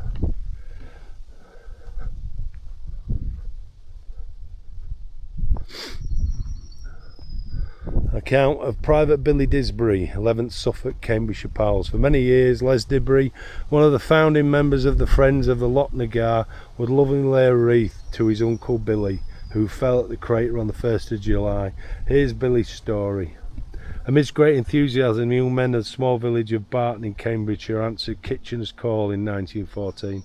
One of them was a cheerful 22-year-old farm labourer called Billy, who found himself on the morning of the 1st of July in the trenches, 1,000 yards, approximately 900 metres in front of their objective, the formidable German strongpoint, the Schwabenhorn. As he waited for the whistles to blow, the huge Loch Nagar mine to their left exploded.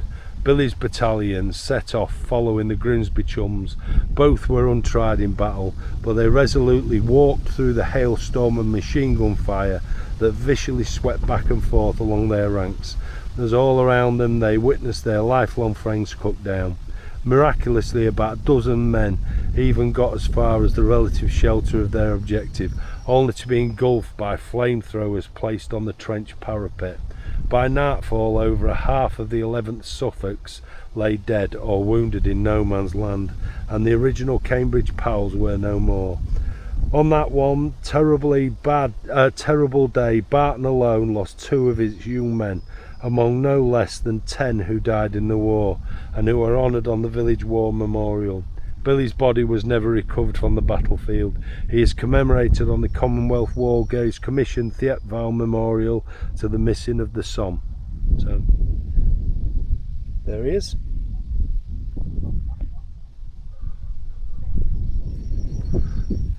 There's so many memorials that you can't really stand and read them all.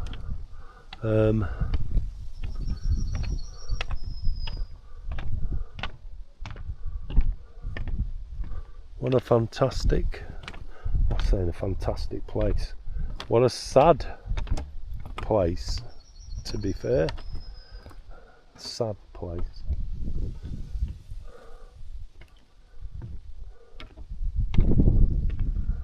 Very sad. It's done. We've got it's something like 4 miles back to do. I think a fair bit of it could be uphill. Anyway, we'll see how we get on. It's been good, that. Really enjoyed today. Riding on the wrong side of the road, so thinking I'm in England there. Just keep right, he says there. Look. Yeah, Christine forgot as well. Pair of us are just happily cycling on the wrong side of the road.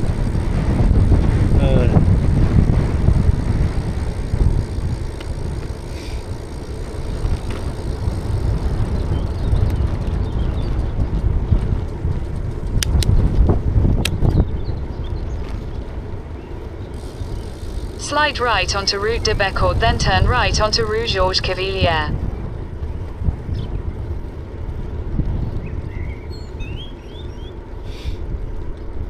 Okay.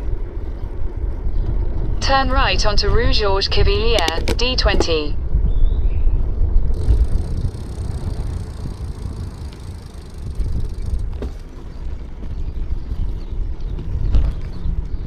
In 200 meters, turn left onto Rue de la Place.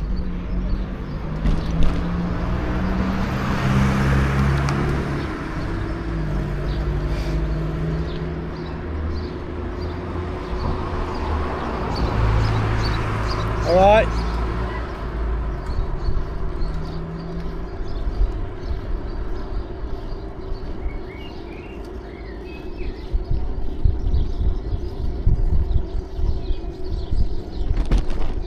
Turn left onto Rue de la Place, then turn right onto Route de Bapaume.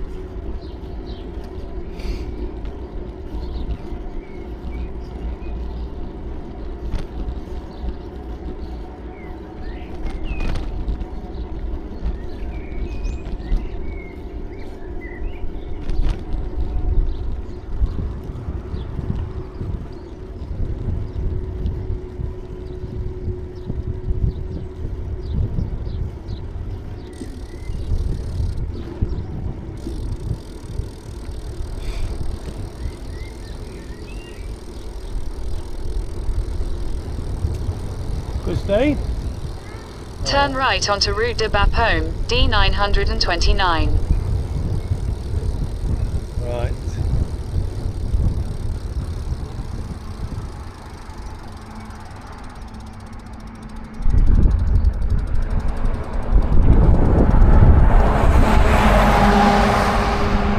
Alright. Got to ride on the road now.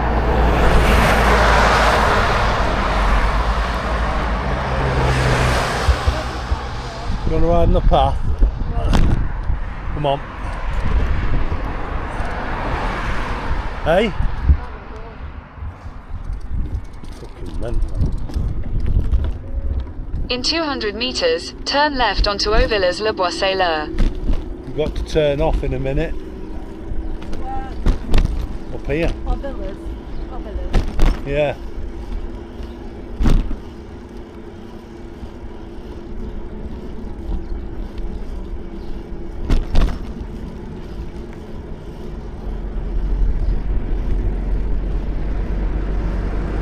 Turn left onto Auvillers-le-Bois-Saileur. It'll go on the road like that. Personally, I think mental.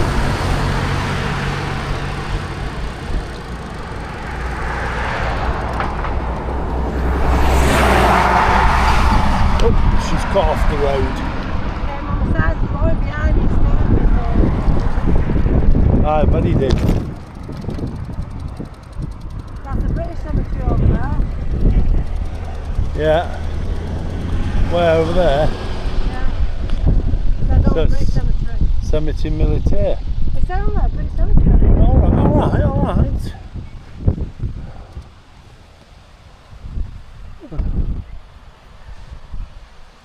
Ready? Come. Okie dokie.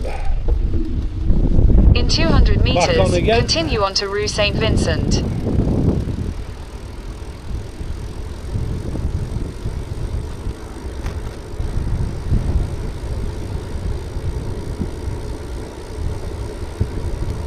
Anyway.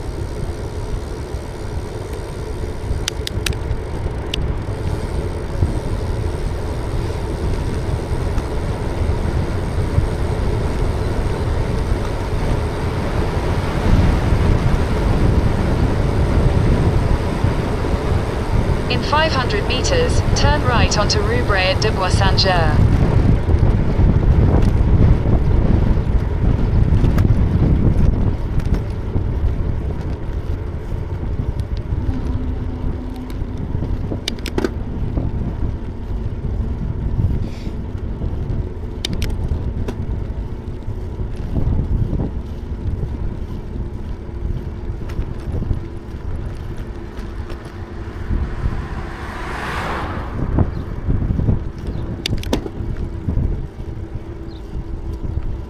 Drop down a couple of gears now.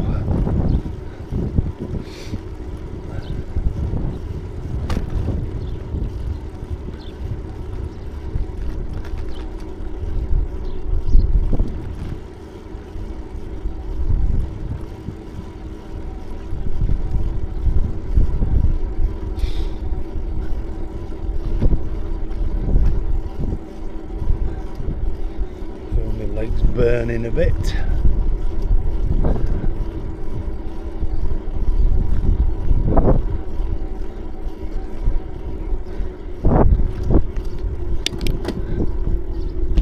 Turn right onto Rue Bray de Bois Saint-Ger.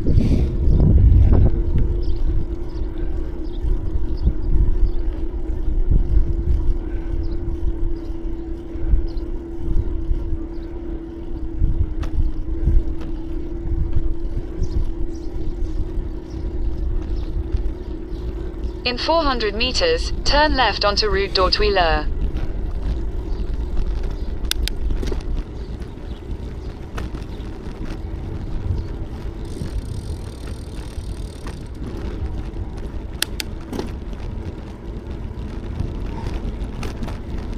I've got some steep climbing to do, I think.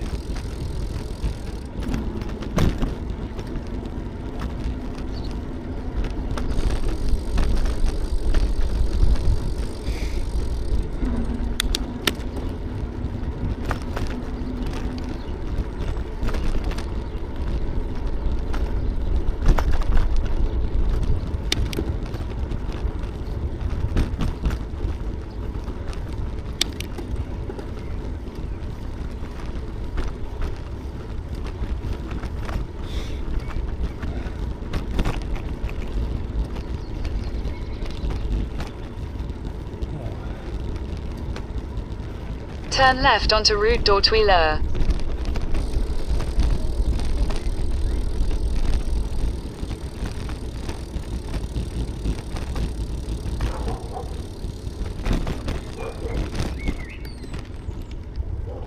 Continue for 2 kilometers.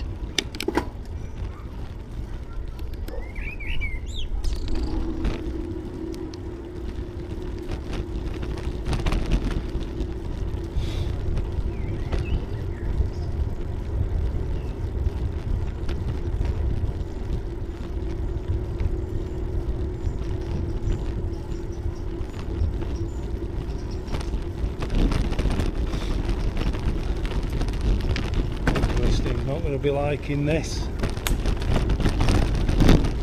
Oh, it's actually not too bad when you come round the corner.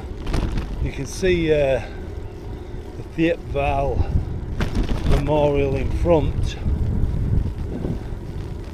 It's actually, according to my 3.3 well, 3 kilometres away, let's say.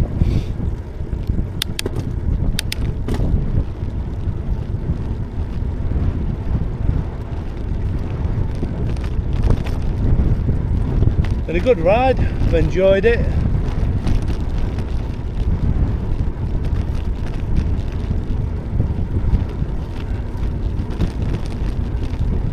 Managed to stay pretty much off the main roads.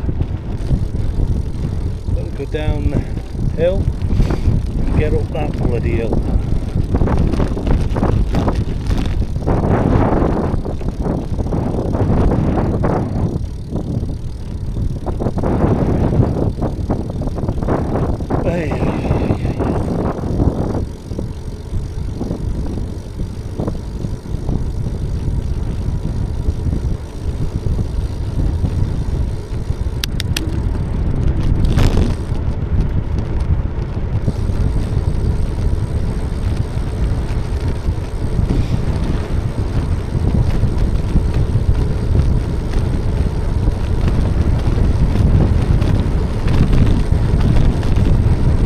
There is some form of memorial here. I can't quite see on my phone what it says, so I'll slow down for it and see if we can. It says it's called the NAB 1916. Not really sure what that means. The NAB 1916.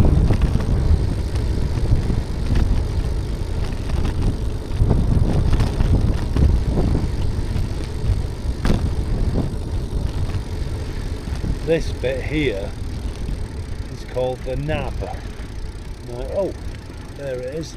Whoa, whoa, whoa, whoa, whoa. There, that's called the NAB 1916. I'll try and turn around. I don't think you'll be able to see that. But there's a small cross just there. And they called that the NAB. Now, I'll just get off the bike. Brakes are squeaking a bit. Push it back up the hill. And we'll just have a quick look. So I'm not really sure what that is. It's called the NAB. So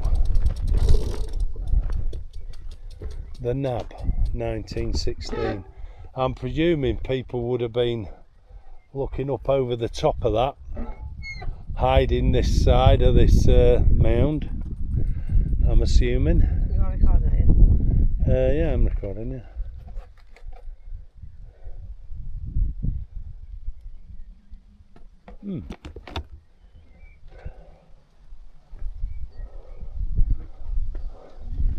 A strange name.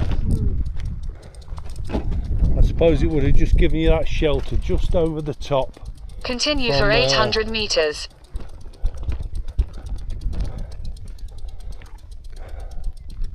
And it's hard to say because in this direction towards what Thiepval there, the Germans had that, so I'm not really sure. Don't know. Who knows that knows? Anyway, yep. Whoop, Christine nearly fell off. Getting on. You all right? Yeah. It's a hill. She's correctly spotted that we're on a hill. You ready?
got Fiat Val to me right and another memorial here on my left. Not really sure what this one is. I will stop again because I know Christine doesn't go downhill very quickly. So this is for the Dorsetshire Regiment. Victory crowns the just. Thomas Hardy. So it says Moncay Farm was the objective of the 1st Dorsets attacking as a 14th Brigade Reserve through this point from Orthwell Wood on the 1st of July 1916. They started the day in dugouts near Black Horse Bridge. Well, don't really know where that is. He says rather than exploiting the initial breakthrough, the Dorsets now found themselves committed to renewing the attack and completing the breakthrough at 8:45 hours. Wow. Well, So, yeah, there's Fiat Val where we're going. That's still a good mile and a half away. Mile and a half. Ready?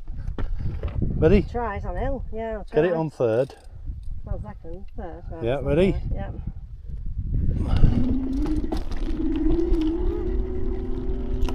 You done it? Good. Well done. A bit condescending, wasn't it?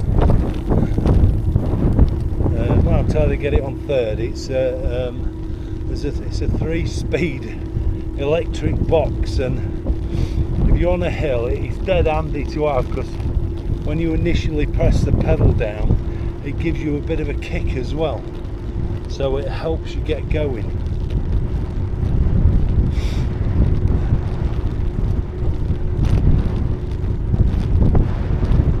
Imagine though, I mean, having to walk across open land, and walk. In 200 meters, turn right. You walked, and that was because our generals and those in command didn't want you tiring yourself out before you got to the German trench. I suppose it's unbelievable when we think about it now.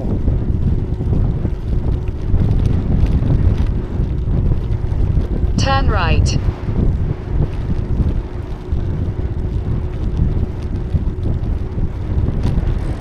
I don't think Christine's gonna like this.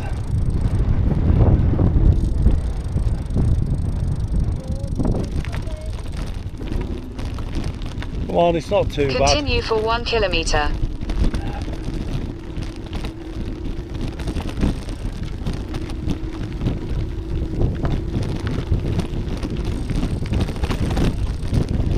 You all right?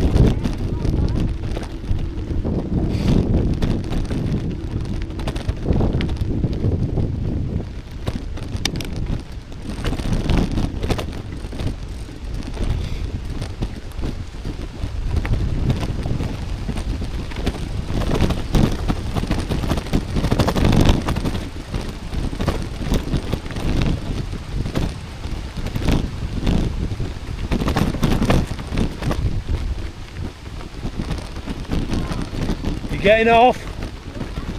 Get up, should we get off? Alright.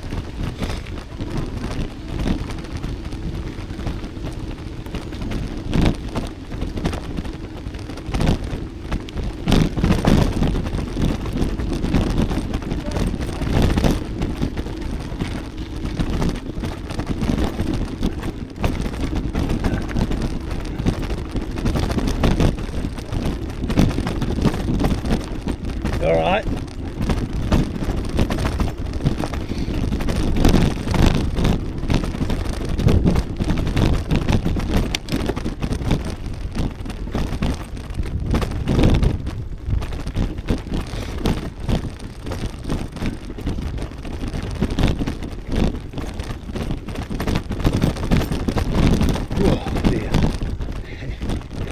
It's a bit off-roady this.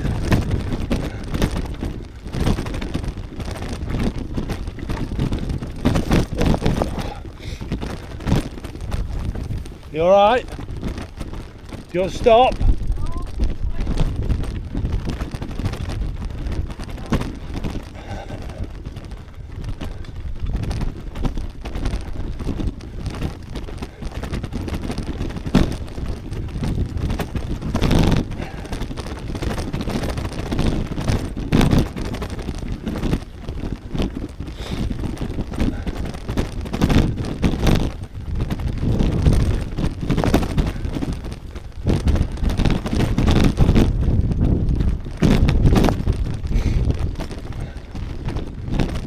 I think these cages at the side of the fields are for you to put, for the farmers to put ordnance in, I think. So if we find any when they're ploughing, I think this is where they're supposed to put it, and then it's collected.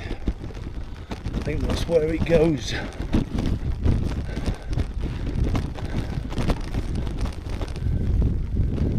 Well, we're just approaching the back of the Thiepval monument.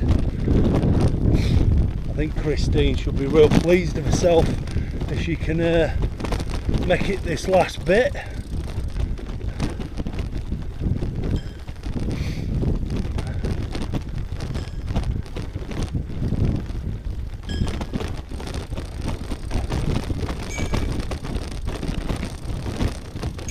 Not really sure what these are for.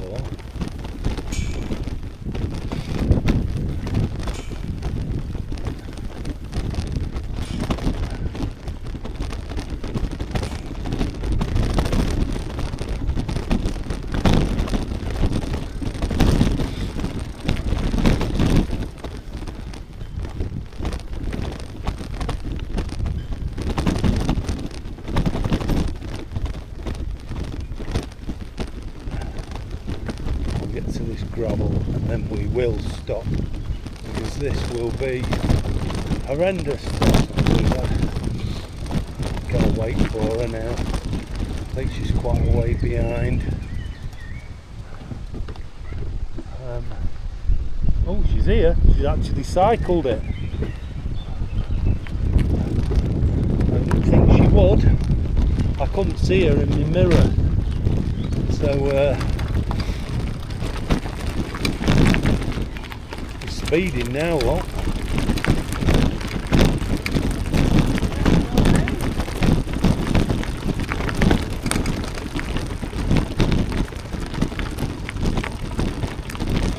In 200 meters, turn left.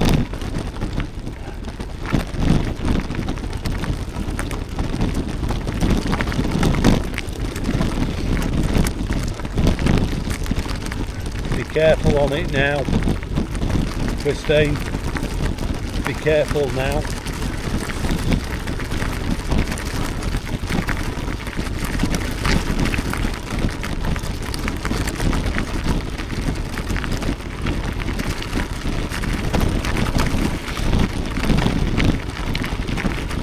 Turn left.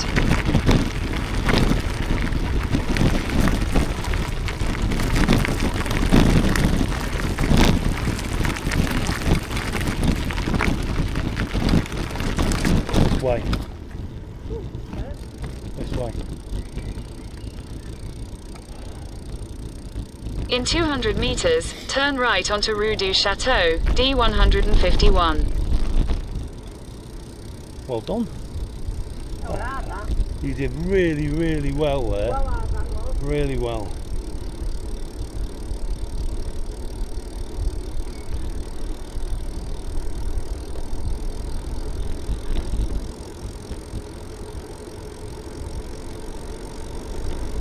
Well, we're almost back where we started now. So, down Turn here. right onto Rue du Château, D151, then turn right. So here, a bit of a right, and then Turn right, then you will arrive at your destination. a right again. Job's a good You one. have arrived. Seems like we're blessed with a couple of camper vans.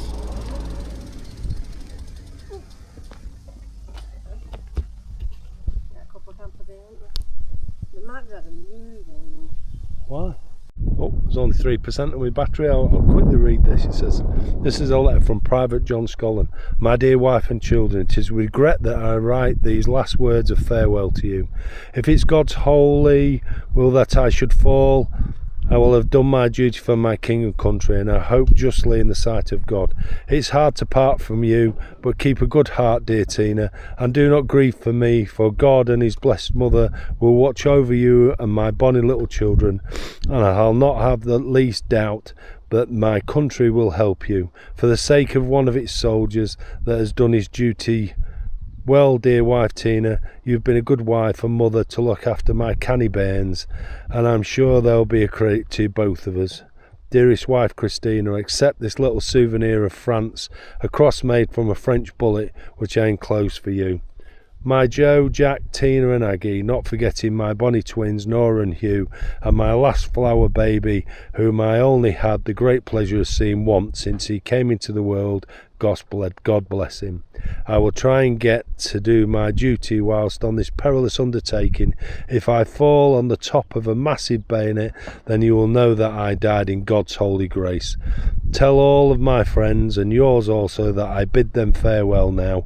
My dear wife and children, I've not had anything more to say, only I wish you God's holy grace and blessings, so goodbye, and think of me in your prayers. I know these are hard words to receive, but God's will be done.